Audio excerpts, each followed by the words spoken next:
네, 이번 강의에서는 리즈닝에 대해서 다뤄보도록 하겠습니다. 먼저 저번 시간에 RLHF를 좀 얘기를 했었는데 간단하게 복습을 하고 이번 파트로 넘어갈게요. RLHF를 얘기를 하려면 당연히 RL에 대해서 얘기를 했었어야 되고 또 거기에 대해서 잠깐만 얘기를 하면 간단하게 우리는 LLM이라고 하는 에이전트가 있죠. 이거를 RLHF를 통해서 학습을 하려고 하는 거고 그리고 RL이라고 한다면 여러 가지 용어들이 있었습니다. 스테이트는 현재 이 에이전트가 있는 상황을 얘기를 하고 액션은 에이전트가 어떤 말 그대로 액션을 할지를 정하는 거였고요. 폴리시라고 한다면 그 현재 상황에서 현재 스테이트에서 어떤 액션을 선택할지에 대한 전략을 얘기를 했었고 이게 어떻게 보면 우리가 학습해야 될 그런 것들이라고 볼 수 있겠죠. 리워드는 이 액션을 했을 때 얻는 혹은 액션이 전부 다 끝나고 이 모든 트래젝토리가 끝나고 얻을 수 있는 보상, 말 그대로 보상을 얘기했었습니다. 그래서 우리는 이 보상을 최대화할 수 있는 방향으로 폴리시를 업데이트하는 게 RL의 목표였고, 그래서 RLHF에서는 이 RL의 이런 이 포뮬레이션을 통해서 파인 튜닝을 하게 됩니다. 그래서 먼저 SFT까지 된 모델, LLM 모델을 준비를 당연히 했어야 됐죠. 그렇게 만든 다음에 이 리워드 모델이라고 하는 거를 학습을 먼저 했었어야 됩니다. 리워드 모델을 학습을 해야 되는 이유는 우리가 사람의 선호에 맞춰서 이 RLHF 학습을 해야 될 텐데 사람의 선호도라는 걸 온라인으로 바로 얻기도 어렵고 그리고 이 점수로 우리가 정량화를 하기도 어렵기 때문에 사람이 A와 B 중에서 어떤 게 더 좋은지를 선택하는 그런 데이터를 모아놓고 프리퍼런스 데이터를 모아놓고 브래들리 테리 모형을 통해서 리워드 모델링을 우리가 했었습니다. 그래서 리워드 모델을 이 프롬프트와 거기에 대해서 리스폰스 두 개, 그리고 사람이 리스폰스를 둘 중 하나 선택하는 이 상황에서 데이터를 모아놓고 그 다음에 리워드 모델은 어떤 리스폰스를 좀 더 프리퍼하는지를 가지고 학습을 하게 됐고 이렇게 만들어진 리워드 모델을 가지고 실제 사람의 선호를 프록시 모델로 사용을 하게 됩니다. 그 다음에 방금 나왔던 RL 포뮬레이션을 기반으로 해서 이 폴리시 모델, 그러니까 우리가 학습해야 될 LLM을 학습을 하게 되는 거죠. 예를 들어서 데이터 프롬프트를 뽑은 다음에 그 다음에 컴플리션을 만들게 하고요, 혹은 리스폰스를 만들게 하고 그리고 나서 이 YI와 XI를 가지고 리워드 모델에 넣어서 최종적으로 사람들이 얼마나 이 리스폰스에 대해서 프리퍼런스가 있는지를 평가를 하게 됩니다. 그 다음에 이렇게 만들어진 리스폰스를 가지고 뭐 PPO 같은 알고리즘을 돌려서 폴리시 업데이트를 하게 되는 거죠. 근데 이때 너무 SFT 모델가 많이 바뀌게 된다면 뭐 리어드 해킹에 문제가 있을 수도 있고 우리가 생각하는 것처럼 나오지 않기 때문에 이 SFT 모델을 앵커로 삼아서 이 레퍼런스 모델과 그 다음에 우리가 학습해야 될 모델 간의 KL 다이버전스를 구해서 혹은 KL 페널티를 구해서 너무 멀리 가지 않게끔 만드는 뭐 그런 역할도 했었죠. 네, RLHF까지는 뭐 22년도, 23년도에 굉장히 많이 발전들이 있어 왔는데 요즘에는 이런 사람들이 선호하는 그런 대화 패턴을 넘어서서 뭐 수학 문제라든지 코딩 이런 걸 잘 풀 수 있는 그런 LLM들에 대해서 많이 집중을 하고 있는 것 같습니다.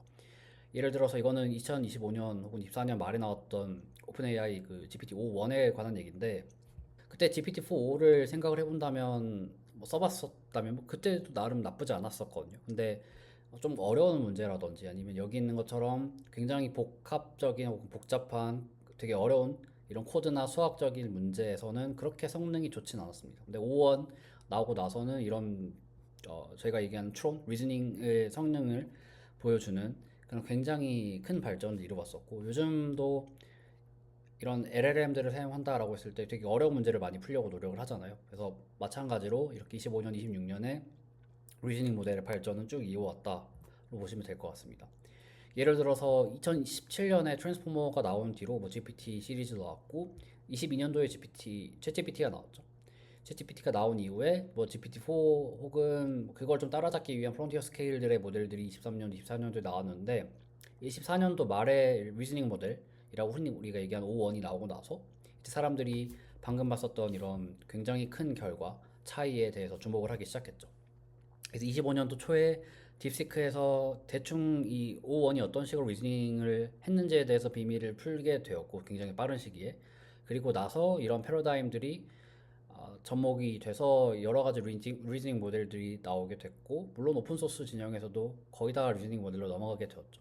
26년도에는 좀 더 발전을 시켜서 에이전틱 시스템으로 좀 더 나아가는 것 같긴 한데, 물론 저희가 이 수업에서는 그렇게 크게 다루지도 않겠지만 다음 시간에 간단하게 에이전틱한 RL 학습에 대해서 얘기를 할 테니까 뭐 조금 약간 힌트가 될 수는 있을 것 같습니다. 어쨌거나 이런 식으로 단순히 우리의 선호도, 사람의 선호도를 넘어서 이런 리즈닝 할 수 있는 능력, 추론을 할 수 있는 능력을 LLM한테 어떻게 부여하는지가 25년도, 26년도의 트렌드라고 보시면 될 것 같아요.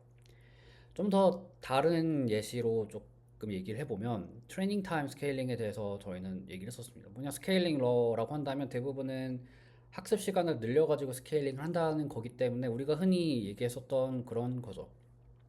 파라미터가 더 커질수록 아니면 뭐 데이터의 수가 더 많아질수록 성능이 올라간다 라고 하는 거는 뭐 자명한 그런 법칙인 걸로 우리가 뭐 볼 수가 있죠. 근데 오원에서 얘기를 했었던 건 뭐냐면 테스트 타임 스케일링 혹은 인퍼런스 타임 스케일링이라는 거고요. 트레이닝 타임 뿐만 아니라 인퍼런스 할 때 시간을 더 투자하면 우리가 성능을 높일 수 있다라는 거죠. 여기서 왼쪽에 있는 거는 X축이 트레이닝 타임 컴퓨트고요. 점점 더 증가하는 쪽이죠. 오른쪽이 테스트 타임, 인퍼런스 할 때 시간을 더 썼을 때 얼마나 성능이 더 올라가는 건데 이것도 굉장히 나름 좀 급하게 커브가 올라가는 걸 볼 수가 있죠. 그래서 테스트 타임에서도 더 많은 시간을 쏟아서 리즈닝을 올리는 것도 하나의 다른 축이라고 될 수가 있겠습니다.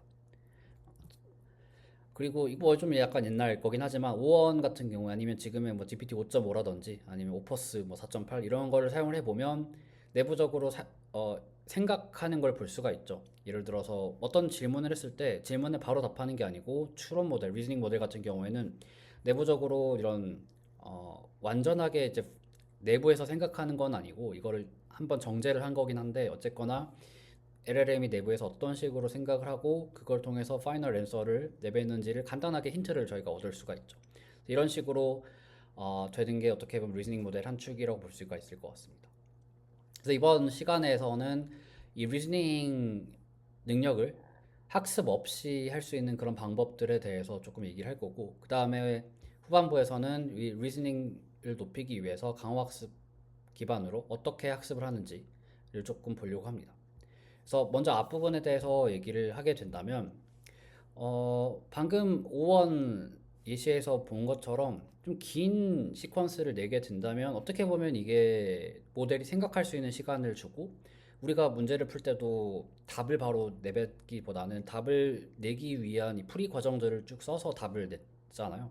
마찬가지로 LLM도 그런 식으로 생각을 하게 된다면 당연히 더 좋은 답을 얻을 수 있기 때문에 마찬가지 방식으로 LLM이 그런 추론 능력을 받을 수 있는지 이런 거에 대해서 예전부터 많이 집중을 해봤습니다. 22년도부터 그런 논문들이 좀 있고요. 저희가 아마 강의 초에 아마 한 2주차, 3주차에 이런 얘기를 좀 하긴 했는데 체인 오브 서트라든지 아니면 프롬프팅을 어떻게 줄 건지에 대해서 얘기를 했는데 거기에 대해서 조금 더 살펴보도록 하겠습니다.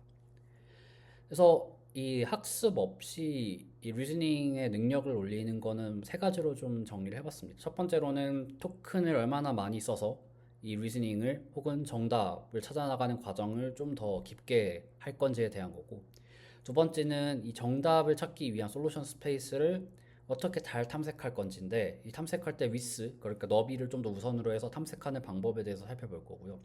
마지막으로는 이 최종적인 정답을 얻기 위해서 좀 더 깊이를 가져가는 뭐 자아 성찰도 해보고 자기 성찰 같은 것도 해보고 하는 그런 식으로 리플렉션을 할 수 있는 그런 측면에서 리즈닝 방법들을 좀 살펴보려고 합니다. 첫 번째부터 좀 살펴보면 일반적으로 우리가 프롬프팅이라고 한다면 그냥 이런 거죠. 뭐 인컨텍스트 러닝을 위해서 퓨처 프롬프팅을 한다라고 했으면 퀘스천과 앤서를 이렇게 익sem플러를 주고 그 다음에 우리가 실제로 원하는 퀘스천을 주면 모델이 이렇게 예측을 하게 혹은 뭐 답을 생성을 하게 되겠죠. 이런 경우에 피셔 프롬프팅을 주게 된다면 그냥 안 주는 제로샷보다는 당연히 성능이 좋긴 하겠지만 이 피셔 프롬프팅 같은 경우에는 답을 이렇게 주기 때문에 그냥 답의 최종 포맷을 우리가 전달하는 거랑 비슷하다고 보면 될 것 같아요. 그래서 이 답을 얻기 위해서는 이 풀이 과정들이 굉장히 중요할 텐데 모델이 엄청나게 성능이 좋아서 한 번에 이거를 알지 못하는 이상 이 풀이 과정 없이는 최종적으로 맞는 답을 구하기가 어렵겠죠. 물론 지금 LLM들은 이거를 리즈닝을 없이도 바로 풀 수 있을 수도 있는데 이때 당시 뭐 GPT 3.5 이런 성능으로는 좀 한계가 있었을 것 같습니다. 그리고 이 LLM에서의 thinking을 좀 살펴보면 LLM에서의 일반적인 경우에는 이렇게 질문을 하게 된다면 뭐 바로 답을 하겠죠. 근데 리즈닝을 할 때 thinking을 한다라고 한다면 뭐 이것도 모델마다 다르고 상호마다 다르겠지만 이 think라는 어떤 특수 기호 안에 모델이 자기가 스스로 생각하는 것들을 넣게 됩니다. 그러면 이걸 각 토큰별로 생성을 하면서 어차피 이전 토큰들을 계속 참조를 할 테니까 이런 과정들 우리가 실제 수학 문제에서 풀이 과정을 쓰는 것처럼 LLM도 풀이 과정을 쭉 이렇게 쓰는 거죠. 이렇게 쓰게 되고 마지막에 the answer is 77이라고 한다면 이게 우리가 그냥 답을 수학 문제에서 답을 쓰는 것처럼 마지막에 답을 쓰게 되는 거고요. 추가적으로 여기서 inference time scaling 대해서 또 뭐 붙게 된다면 이게 학습 없이 reasoning capability를 높일 수 있는 그런 방법이라고 볼 수가 있을 것 같고 거기에 대해서는 계속 살펴보면 될 것 같습니다.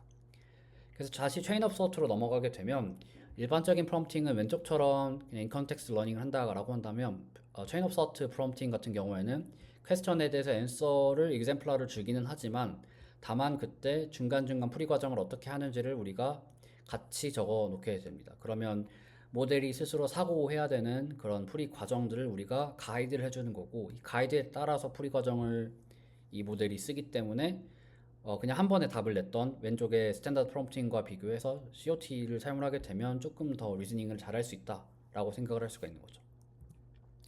이 COT에 대해서 조금 더 살펴보면 실험적으로 살펴보면 뭐 이게 22년도 논문이다 보니까 최근 LLM들은 당연히 없기는 하지만 이 COT의 성능은 모델 그러니까 베이스 LLM의 성능에 크게 좌우한다라는 거는 뭐 지금도 비슷할 것 같습니다. 보시면 이 왼쪽 중간 오른쪽이 좀 다른 모델이고요. 그다음에 여기서 x축이 모델 파라미터 개수라고 보면 될 것 같은데 어떤 모델이든지 상관없이 모델의 파라미터가 늘어나면 늘어날수록 이 체인 오브 서트를 했을 때 성능 폭이 커지게 됩니다. 그래서 그런 능력이 있고 또 여기서 재미있는 현상, 특히 LLM에서 많이 발생하는 현상으로 알려져 있는 게 이제 emergent ability죠. 창발 능력, 창발 현상이라고도 얘기를 하는 게 일반적으로 우리가 어떤 다음 슬라이드에 나와 있는데 일반적으로 어떤 모델의 성능을 측정을 할 때 스케일링러 같은 경우에는 그냥 뭐 로스를 쓴다든지 아니면 퍼플렉시티를 써가지고 측정을 하거든요. 그러면 이런 식으로 곡선 어떤 로스에 대한 곡선이 이렇게 쭉 스무스하게 떨어지는 걸 볼 수가 있습니다. 로그 측으로 했을 때요. 근데 실제로 다운스트림 태스크에다가 적용을 해본다면 이 X축이 모델의 파라미터인데 모델의 파라미터가 어느 기점으로 늘어나지 않으면 거의 뭐 accuracy라든지 아니면 뭐 성능이 0에 수렴을 하다가 갑자기 어느 순간에 확 뛰는 걸 볼 수가 있습니다. emergent ability가 일어나지 않는 케이스는 오른쪽이고요. 이거 같은 경우에는 이 다운스트림 태스크 같은 경우에는 모델의 파라미터가 늘어나면 뭐 리니어할 수도 있고 non 리니어할 수도 있겠지만 어쨌거나 점점 늘어나는 그런 현상을 보이죠. 근데 반면에 emergent ability의 어떤 현상 같은 경우에는 성능이 뭐 컨스탄트 하다가 갑자기 확 뛰고 뒤에 있는 이걸 보면 그 뒤에도 계속 이게 유지가 되는 걸 볼 수 있죠. 뭐 당연히 100% 그랬으니까 그럴 수 있겠지만. 그래서 이런 되게 특이한 그런 현상들이 emergent ability라고 합니다. 근데 COT 같은 경우에도 이런 식으로 리즈닝의 능력들이 emergent ability 측면에서 나타난다라는 것도 조금 볼만한 것 같고요. 참고로 이 실험 같은 경우에는 다 LLM들이 베이스 LLM이고 뭐 SFT라든지 RLHF 같은 걸 하지 않았기 때문에 이런 포스트 트레이닝을 하게 된다면 좀 다르게 성능 측정들이 될 수는 있겠지만 어쨌거나 좀 비슷한 트렌드일 것 같아요. 그래서 COT에 대해서 이런 리즈닝에 대한 능력들을 깨울 수가 있었고 다만 COT가 좋기는 하지만 사람들이 COT의 그 중간 과정들을 전부 다 써줘야 되겠죠. 뭐 인컨텍스트 러닝에서도 볼 수 있듯이 익sem플러를 그래도 많이 주면 많이 줄수록 좋은 것 같기는 하지만 다양하게도 주는 것도 좀 좋을 수도 있고요. 근데 이거를 그 많이 주는 거는 사실 일반적인 이그샘플을 주는 것보다는 일반적인 퓨샷 이그샘플을 주는 것보다는 조금 더 어노테이션의 레이블을 많이 해야 될 거고 당연히 수고스러움도 되게 늘어나겠죠. 그래서 이때 굉장히 화제가 됐었던 게 제로샷 COT인데 그냥 COT 같은 경우에는 그냥 우리가 질문을 하고 답이 뭔지를 맞추도록 이렇게 프롬프팅을 주는 거라면 제로샷 COT 같은 경우에는 이 답을 쓰기 전에 resting step by step이라는 문장을 같이 넣어주게 됩니다. 프롬프트로.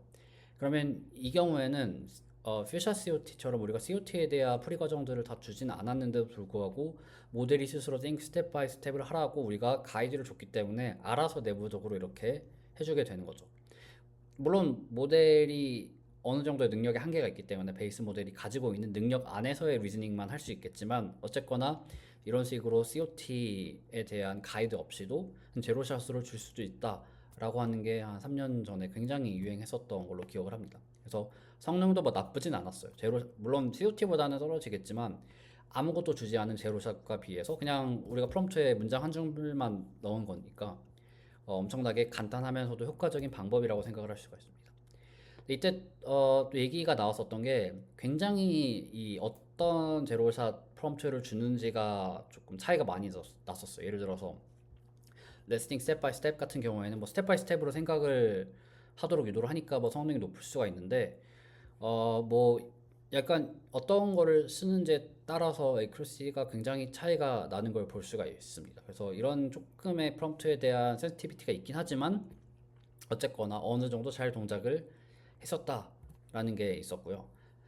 다만 이제 말씀드린 것처럼 COT 같이 우리가 어떻게 체인 업 서트를 할지에 대해서 명확한 가이드를 주는 건 아니고 그냥 너 스스로 스텝 바이 스텝으로 생각하라 이렇게 준 거기 때문에 필샷 COT와 비교하면 성능 자체가 조금 안 좋을 수밖에 없기는 합니다. 그래서 이거를 좀 더 개선을 시킬 수 있는 방법이 아날로지컬 프롬프팅이라는 거고 24년도에 나온 논문입니다. 이 경우에는 모델에 입력을 줄 때 이렇게 질문과 답변 아니면 제로샷의 COT뿐만 아니라 인스트럭션 아니면 뭐 recall relevant exemplar 아니면 solve the initial problem 이렇게 우리가 어떤 식으로 이거를 문제를 풀어 나가야 될지를 전달해 주게 됩니다. 그럼 모델이 이 문제를 바로 푸는 경우에는 성능이 낮을 수도 있겠지만 이거를 풀기 위해서 이 문제와 가장 연관이 있는 다른 문제를 스스로 생각을 해보고 그 문제를 어떻게 푸는지를 스스로 또 답을 구하는 과정을 거치겠죠. 그리고 나서 이 문제를 풀려면 이런 식으로 해야 되구나 라는 힌트를 스스로 깨닫게 되고 이렇게 컨텍스트가 쌓이게 되는 거죠. 모델이 스스로. 그 다음에 지금까지의 컨텍스트를 바탕으로 원래 우리가 줬었던 이 초기 문제, 이니셜 프로블럼을 풀게 되면 스스로 리즈닝을 할 수가 있기 때문에 더 잘할 수 있다라는 거죠. 이런 식으로 익샘플들이 혹은 익sem플러들이 LLM이 스스로 생각을 하고 스스로 만들고 스스로 풀기 때문에 매뉴얼하게 COT 레이블링을 할 필요가 없고요. 그 다음에 이게 어떻게 보면 문제를 좀 잘게 쪼개가지고 푸는 거랑 좀 비슷하다고 볼 수가 있겠죠. 그래서 굉장히 다양하게 리즈닝이 필요한 영역에서 좀 도움이 될 수가 있습니다. 코드를 짠다라고 했을 때 알고리즘 문제, 코드 포스나 이런 것들 같은 경우에도 우리가 이런 식으로 이런 가이드를 주게 된다면 모델이 스스로 어떻게 푸는지를 결정을 하고 여기에 따라서 그 다음에 최종적으로 원래 문제를 푸는 방법으로 다시 넘어가서 이 기존에 있는 컨텍스트들을 잘 활용하기 때문에 더 좋은 성능을 낼 수가 있습니다. 그래서 이렇게 하게 된다면 뭐 쉴샷으로 COT를 주는 건 아니기 때문에 뭐 제로샷과 비슷한 거죠. 다만 성능을 비교했을 때 제로샷 COT나 제로샷에 비해서 훨씬 좋고 어떤 경우에는 이제 풀샷 COT보다도 좋은 성능을 보일 수 있다라고 하는 게 아날로지컬 프롬프팅입니다. 근데 얘기한 것처럼 어떤 리즈닝 모델 혹은 어떤 방법들이든 간에 이 아날로지컬 프롬프팅도 마찬가지고요. 이 리즈닝 방법들은 대부분 LLM 모델의 사이즈에 굉장히 연관을 많이 받게 됩니다. 여기서도 보이는 것처럼 스케일을 줄이는지 늘리는지에 따라서 이 아날로지컬 프롬프팅의 성능이 많이 달라지는 걸 볼 수가 있죠. 근데 이거는 뭐 다른 방법들, COT도 마찬가지고 지금 보여드릴 모든 방법들도 마찬가지로 스케일이 커지면 커질수록, 그러니까 베이스 모델의 파라미터가 커지면 커질수록 이 리즈닝의 능력, 우리가 끌어낼 수 있는 리즈닝의 능력이 달라진다라는 거는 굉장히 자명한 사실인 것 같습니다. 그래서 뭐 사실 프리트레이닝 모델이 모든 거를 결정을 하진 않지만 좋은 프리트레인 LLM을 우리가 가질 수 있다라는 거는 포스트 트레이닝이라든지 아니면 이런 트레이닝 없이 리즈닝의 능력을 끌어올 수 있는 이런 방법들에 엄청나게 큰 도움이 되는 것은 많은 이제 문헌들에서 얘기를 하는 것 같아요. 그래서 이렇게 만드는 게 굉장히 중요합니다. 요즘 리즈닝이나 아니면 포스트 트레이닝이 굉장히 또 발전들이 많이 오긴 했지만 결과적으로 프리트레인 이것도 또 중요한 측면이라고 사람들이 많이 얘기를 하고 있죠. 그래서 COT와 COT와 그 관련된 그런 방법들을 몇 개를 봤었는데 좀 정리를 해보면 COT 프롬프팅을 통해서 우리는 이 생각할 수 있는 능력의 어떤 컴퓨테이션을 좀 자유자재로 만들어가지고 쉬운 문제나 어려운 문제를 거기에 대해서 동적으로 풀 수 있게 하겠다라는 거죠. 쉬운 문제 같은 경우에는 그냥 제로 스시로 풀면 되니까 뭐 큰 의미가 없고 리즈닝이 필요한 어려운 문제 같은 경우에는 뭐 레스닝 스텝 바이 스텝을 한다든지 아니면 우리가 COT의 그 트레젝토리나 패스웨이들을 같이 프롬프트로 퓨처스 익샘플로 주입을 해서 그거를 따라서 만들게 되면 내부적으로 생각할 수 있는 프로세스에 대한 컴퓨테이션을 좀 동적으로 얘가 더 쓸 수 있게 되니까 더 어려운 문제를 풀 수 있겠다라고 하는 거죠. 좀 더 나아간다면 이런 식으로 또 해볼 수가 있을 것 같습니다. Least to most prompting이라고 하는 거는 우리가 문제를 풀 때도 이 문제를 바로 푸는 게 어려우면 문제를 좀 잘게 쪼개서 서프로블럼으로 풀고 그 다음에 그게 이제 이어지게 되면 최종적으로 결론으로 정답으로 나오는 경우가 있잖아요. 이것도 마찬가지로 어떤 문제가 있게 된다면 이 문제를 LLM을 통해서 어떻게 쪼개야 되는지를 첫 번째 단계에서 하게 되고 그 다음에 이렇게 쪼개진 서브 퀘스천 아니면 서브 프로블럼들을 하나씩 풀어 나가면서 최종적으로 정답에 이르도록 하는 게 이런 방법입니다. 그래서 이것도 어떻게 보면 우리가 이런 식으로 이제 프롬프팅을 주기 때문에 얘가 문제를 서브 프로블럼 쪼개고 그다음 서브 프로블럼도 마찬가지로 리즈닝을 해서 풀고 최종적인 답으로 도출을 할 수가 있는 거죠. 약간 비슷한 문제는 S1이라고 25년도 초에 나온 게 있는데 심플 테스트 타임 스케일링이라고 해서 여기서는 뭐 이거 외에도 여러 가지 방법들을 좀 쓰긴 했지만 버젯 포싱이라는 게 또 있습니다. 어떤 문제를 풀 때 얘가 이렇게 문제를 쭉 풀다가 뭔가 오답이 날 것 같은 아니면 보면 문제를 답을 낼 것 같은 상황이라면 이때 사람이 인터프트를 해서 wait이라는 단어 토큰을 하나 생성을 하도록 합니다. 그러면 원래는 이 라즈베리에서 R이 2가 있다 라고 오답을 내는 상황인데 wait이라는 토큰을 우리가 강제적으로 주입을 하게 되면 얘가 한 번 더 생각을 하는 거죠.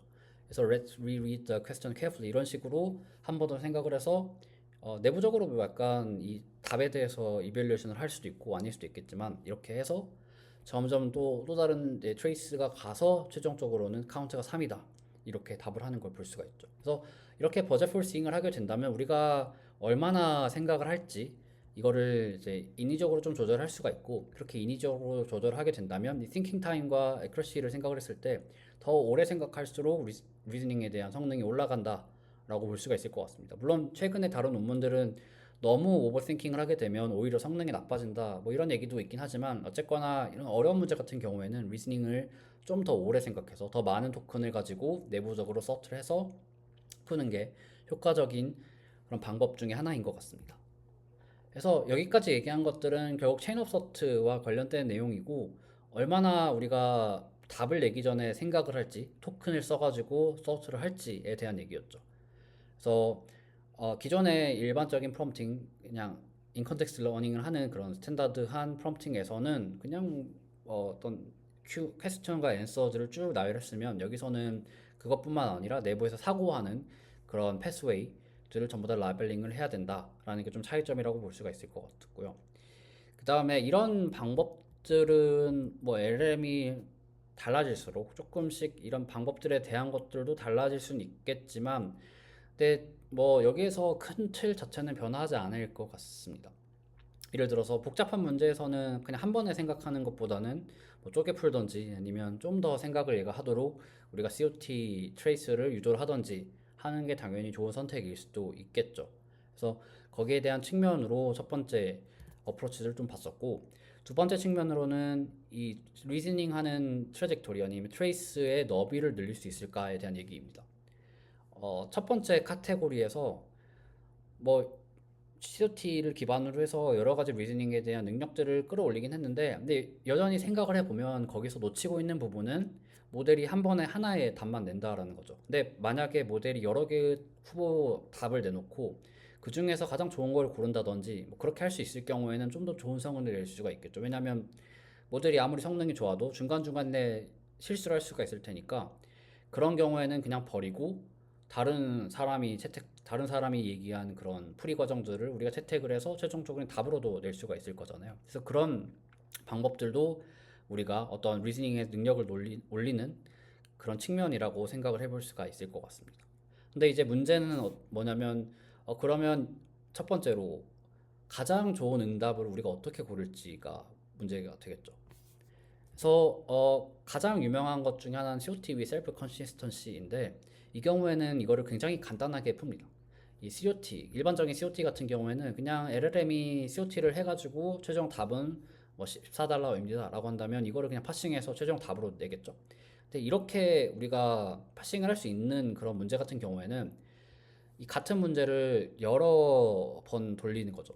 그래서 여러 번 돌려서 최종 답을 이렇게 예를 들어서 세 개를 얻게 된다면 이때 어떤 시도 같은 경우에는 굉장히 좋은 리즈닝 트레이스가 걸렸기 때문에 이게 다 랜덤성이 있을 테니까 정답에 가까울 수도 있고 어떤 경우에는 처음부터 좀 잘못 생각했거나 중간에 잘못 생각했기 때문에 최종 답이 아닐 수가 있겠죠. 그러면 어찌됐든 여러 가지 랜덤성 중에서 우리는 그냥 가장 많이 선택된 답만 최종 답으로 고르면 되겠다라고 생각을 해볼 수가 있을 것 같습니다. 이게 셀프 컨시스턴시고 이런 방식을 통해서 마지막 답으로 도출을 하면 당연히 일반적인 COT를 한 번만 하는 것보다는 좀 더 좋은 성능을 볼 수가 있겠죠. 베스트 오브 N으로 고르는 거니까요. 근데 이 경우에 보면 그냥 마지막 답 예를 들어서 답이 18달러, 26달러, 18달러라고 한다면 그냥 중간에 있는 리즈닝 트레이스를 고려를 하지 아예 않고 이 답만 보고 선택을 하는 게 셀프 컨시스턴시입니다. 그렇기 때문에 뭐 어떻게 보면 좋을 수도 있고 안 좋을 수도 있는데 좋은 점은 이 리즈닝에 대한 다이버시티를 좀 우리가 보장을 할 수가 있겠죠. 답만 보고 하는 거기 때문에. 그래서 좋은 성능을 보고 있다. 이런 거고 이것도 그냥 스킵을 하겠습니다. 기존에 한 가지 좀 얘기를 하면 이 파란색이 이 셀프 컨시스턴시인데 기존에 우리가 생각해 볼 수 있는 방법 중에 하나는 이런 식으로 마지막에 답만 보고 하는 게 아니고 각 토큰을 생각을 할 때 이 여러 개 중에서 여러 샘플링을 하고 그다음 랭크를 골라서 탑 1을 예를 들어 샘플을 할 수도 있겠죠. 근데 그런 식으로 하는 것보다는 그냥 셀프 컨시스턴시를 하는 게 더 좋은 성능을 보인다라는 그런 좀 특이한 측면들만 기억을 하면 좋을 것 같습니다. 그리고 이 셀프 컨시스턴시 같은 경우에는 어떻게 보면 여기서 일관성이 있다라고 하는 거는 우리가 모델의 측면에서 봤을 때 좀 풀만하다라는 거겠죠. 우리가 한 3명 정도의 학생을 보고 시험을 본다라고 했을 때 뭐 비슷한 능력을 가진 학생이라고 한다면 다 비슷한 답을 내놓는 경우는 3명 다 잘 풀 수 있는 문제니까 그런 거겠죠. 근데 3명이 다 되게 다른 답으로 다양하게 찍히게 된다면 그거는 어려운 문제이기 때문에 이 일관성이 없다라고 생각을 해볼 수가 있잖아요. 마찬가지로 COT with Service Consistency를 이렇게 문제별로 측정을 해서 플러팅을 해보면 컨시스턴시와 이 문제에 대한 액큐러시는 굉장히 강한 상관관계를 가지고 있습니다. 모델들이 쭉 봤을 때 일관성이 다 있는 것들은 원래 그냥 잘 푸는 문제였고 일관성이 완전 없는 것들은 굉장히 어려운 문제인데 제 생각에 이 중간대에 있는 영역들이 셀프 컨시스턴시를 하면 조금 더 좋아지지 않을까라고 생각을 합니다. 근데 이렇게 셀프 컨시스턴시를 하게 된다면 좋기는 하지만 일반화를 하기가 어려워요. 이 셀프 컨시스턴시 같은 경우에는 마지막에 답을 추출해서 메이저리티 보트를 하는 방식이기 때문에 요약을 한다면 마지막에 답을 추출을 할 수 있는 그런 문제에서만 할 수가 있습니다. 뭐 코드를 만든다든지 아니면 되게 창의적인 생각을 한다든지 아니 복잡한 문제를 푼다든지 하는 경우에는 쓰기가 되게 어려운 거죠. 이런 식으로 답을 내는 경우에는 괜찮을 수 있겠지만 우리가 일반적으로 만드는 그런 작업들 프리폼한 제너레이션이 필요한 그런 작업들에서는 이 방법이 굉장히 어려울 수가 있을 것 같아요. 그래서 나온 방법이 유니버설 셀프 컨시스턴시고 이거는 답을 메이저리티 보트로 그냥 이제 룰 베이스로 딱 하는 게 아니고 이 리스폰스가 여러 개가 나오게 된다면 그 리스폰스에 대해서 일관성을 측정을 하는 거를 LLM한테 위임을 하게 됩니다. 그래서 이렇게 리스폰스를 여러 개를 두고 프롬프트로 LLM한테 프롬프트를 줄 때 I have generated a following response to the question 하고 리스폰스 여러 개 준 다음에 가장 이 메이저한 컨센서스를 가지고 있는 응답이 뭔지를 골라달라 라고 하면 이 LLM이 충분히 고를 수 있는 능력이 될 테니까 여기에 대해서 가장 셀프 컨시스턴트가 있는 자기 일관성 있는 그런 대답들을 고를 수가 있는 거죠. 그래서 이런 측면으로도 조금 트리키한 그런 스트래티지를 생각을 해볼 수가 있겠죠. 좀 다른 측면으로는 이 베리파이어 결국에 이런 것들을 이제 베리파이어가 잘 측정을 하게 된다면 우리가 어떤 게 좋은 답인지를 더 좋게 생각을 할 수 있을 테니까 이 베리파이어를 학습하는 것도 어떻게 보면 하나의 좋은 방법일 수가 있을 것 같습니다. 이때 베리파이어를 어떻게 학습하는지는 이제 전략에 따라 좀 다른데요. 예를 들어서 아웃컴 슈퍼바이저 리어드 뭐 ORM이라고 하는 거는 최종적으로 답만 가지고 우리가 이 베리파이어를 학습을 하게 되는 거고, 프로세스 슈퍼바이저 리어드 모델은 이 베리파이어를 할 때 PRM이라고 하는데, 베리파이어를 할 때 스텝 레벨로 하게 되는 거죠. 그래서 이걸 가지고 학습을 잘 해서 이 생성을 했을 때 이 생성이 얼만큼 잘 됐는지를 측정을 할 수가 있게 됩니다. 이때 PRM이라고 한다라는 거는 이 문제들이 있으면 수학 문제 같은 경우에 특히 이 문제를 풀 때 이 트레이스들을 우리가 쭉 풀이 과정들을 쓸 수가 있잖아요. 그 각각에 대해서 여기서 평가를 하게 되는 거죠. 그러면 뭐 좀 더 좋은 이 덴스한 시그널을 줄 수가 있다라는 그런 식으로 생각을 해볼 수가 있을 것 같아요. 그리고 이 PRM 뭐 ORM도 마찬가지지만 LLM이 강력할수록 모든 리즈닝 모델, 리즈닝 메서드들이 마찬가지긴 하지만 강력할수록 거기에 대해서 좋은 성능을 보인다라는 것도 비슷한 트렌드로 보면 될 것 같습니다. 그 다음에 트리 오브 서트 같은 경우에는 COT랑 좀 비슷하긴 한데 거기에서 좀 더 한 발자국 더 나간 방법이라고 생각하면 될 것 같아요. 이 COT 같은 경우에는 입력이 주어지게 된다면 중간에 있는 이 히든 소트를 쭉 생성을 해서 최종적인 답변으로 가게 되는 거고, 셀프 컨시스턴시를 여기다가 도입을 하는 방식은 COT SC는 COT를 하는 건 하는 건데 다만 한 번만 하는 게 아니고 여러 리스폰스를 만들고 그 중에서 가장 컨센서스가 있는 것들을 메이저리티 보트로 아니면 뭐 LLM한테 위임을 해서 최종적으로 하나를 고르는 방식이죠. 근데 이렇게 하는 두 가지 방식 모두 최종적인 정답, 풀 리스폰스를 하고 나서부터 결정을 하는 거기 때문에 중간중간 이 단계에서 우리가 트리로 익스플로레이션을 하는 것처럼 혹은 서치를 하는 것처럼 중간중간 단계에서 이것들을 하는 것도 좀 더 좋은 방법이라고 생각을 할 수가 있을 것 같아요. 이 경우에는 어쨌든 최종 끝까지 가야 되기 때문에 많이 우리가 탐색을 할 수가 없는데, 트리업서트처럼 이렇게 탐색하는 경우에는 현재 파셜 솔루션을 가지고 있는 상황에서 이게 실제 답으로 갈 수 있을지를 보고 만약에 갈 수 없으면 거기서 가지치기를 하면 되기 때문에 더 넓은 범위를 탐색을 해볼 수가 있습니다.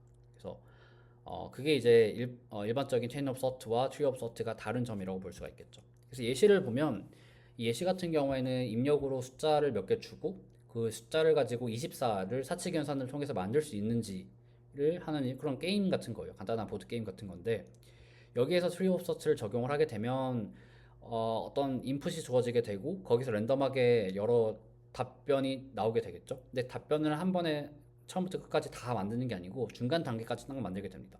한 스텝을 딱 하게 되고 그 다음에 그 스텝을 가지고 현재 상태를 평가를 하게 되는 거죠. 그래서 이벨루에이션을 할 때 지금 이 숫자를 가지고 24를 만들 수 있을지에 대해서 생각을 해봐 라고 하고 임파서블이라는 답을 이 LLM이 내게 된다면 거기는 가지치기를 하는 거죠. 그래서 이런 식으로 각 스텝마다 이 생각 어떤 식으로 생각할지를 제너레이션을 하고 그 다음에 그 생각들을 이벨루에이션을 해서 그 방향으로 더 나아갈지 아니면 거기서 그냥 컷할지 이런 것들을 중간중간에 결정을 하게 됩니다. 반면에 COT 같은 경우에는 끝까지 가서 결정을 하게 되는 그런 방식인 거죠.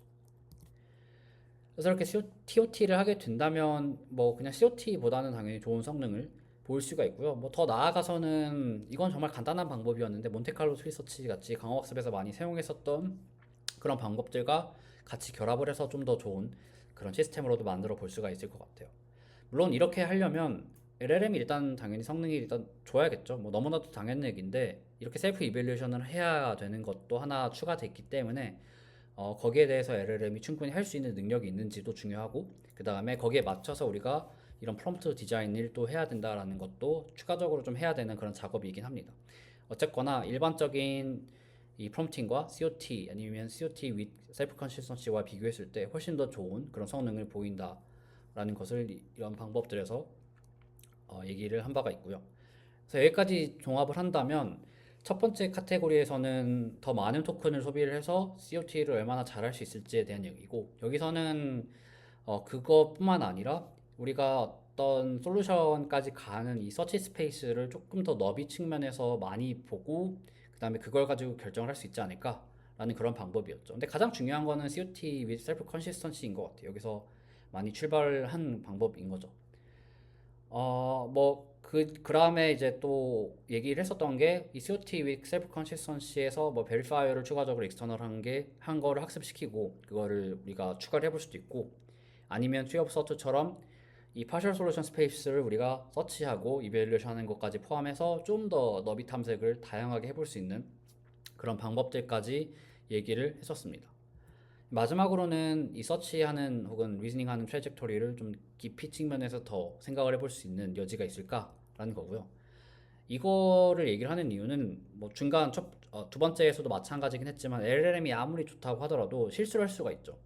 항상 정해진 정답만 하는 게 아니기 때문에 실수를 할 수가 있고, 사람도 마찬가지로 어떤 문제를 풀 때 아무리 쉬운 문제라고 할지라도 우리가 충분히 풀 수 있는 문제라고 할지라도 처음 딱 생각했을 때 잘못된 방향으로 생각을 할 수가 있잖아요. 근데 잘못된 방향으로 생각을 했을 때 그게 계속해서 그 방향으로 생각을 해보다 보니까 최종 결론으로 나게 된다면 그건 애초에 서브옵티멀한 그런 방향으로 빠지게 되는 거죠. 물론 너비 탐색을 하게 된다면 나중에 최종적으로 거기에 대해서 제거를 할 수 있겠지만, 어쨌거나 우리가 잘못 생각했을 때 거기에 대한 피드백에 대한 코렉션 없이 계속 거기에 대해서 쭉 가게 된다라는 거는 조금 이상할 수가 있을 것 같아요. 그래서 이런 측면으로 좀 접근을 하는 게 인퍼런스 타임 때 셀프 임프루먼트 아니면 셀프 코렉션이 할 수 있는지에 대한 그런 측면입니다.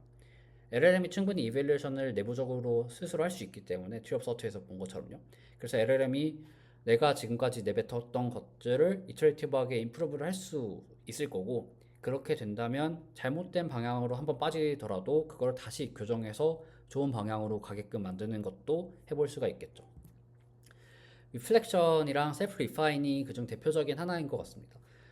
제가 말씀드린 게 사실 거의 다고요. 어떤 문제를 쭉 풀 때 이 문제에 대해서 트래젝토리가 이렇게 쭉 나올 텐데, 리즈닝하는 어떤 트레이스들이, 그럼 중간에 이밸류에이션을 하게 되고, 그다음에 그 이밸류에이션을 할 때 나오는 피드백을 가지고 리플렉션, 성찰을 하게 되는 거죠. 성찰을 하고 나서 반응을 하고 그다음에 넥스트 트래젝토리를 쭉 가게 되는 그런 거고, 이 1번, 2번, 3번 이 경우는 그냥 도메인만 다른 거지 비슷한 것들을 다 반복을 하는 거라고 볼 수 있을 것 같습니다.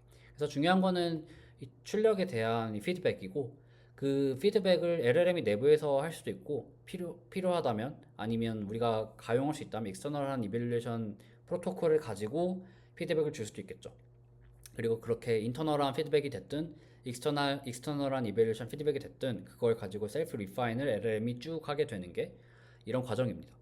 그래서 첫 번째 COT랑 조금 비슷하면서 다른 게, COT 같은 경우도 어떻게 보면 이 리즈닝에 대한 트레이스를 뎁스 측면으로 늘리는 거라고 볼 수가 있겠죠. 근데 거기에서는 그냥 쭉 늘리는 건데, 여기서는 한 번 더 리커시브하게 이전 스텝으로 들어올 수가 있는 거죠. 왜냐면 중간에 이밸류에이션을 하고 피드백을 하고 거기에서 리파인을 하는 거기 때문에 쭉 가기만 할 뿐 아니라 뒤를 한번 돌아보고 만약에 필요하다면 다시 뒤로 와서 좋은 방향으로 서치를 하는 그런 방법이기 때문에 좀 더 고도화된 그런 어떤 수치라고 볼 수가 있을 것 같습니다. 이거는 그냥 하나 슬라이드 정도로만 얘기를 할 거고요. 그 다음에 지금 트레이닝 없이 리즈닝의 성능을 높일 수 있는 걸 좀 살펴봤었는데, 이게 어떻게 보면 인퍼런스 할 때 스케일링 러랑도 좀 결합이 되는 것 같아요.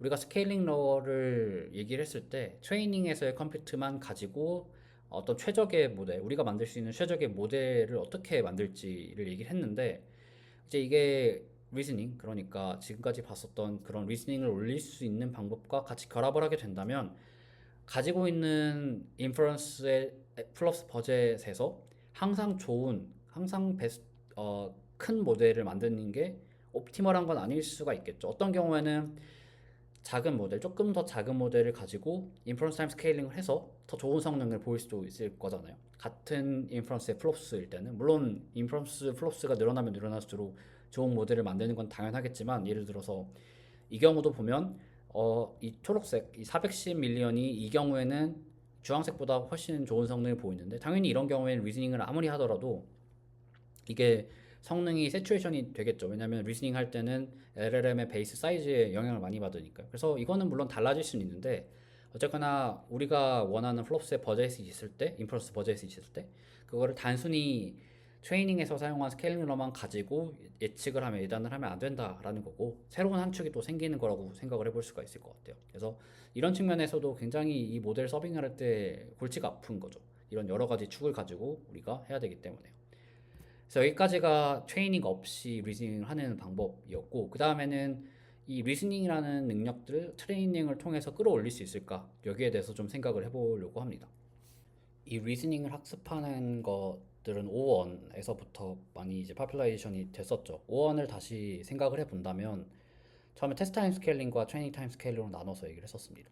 테스트 타임 스케일링은 인퍼런스 때 사용하는 컴퓨트와 이 다운스트림 태스크의 퍼포먼스가 로그 리니어 관계가 있다라는 스케일링 러에 대한 얘기였습니다.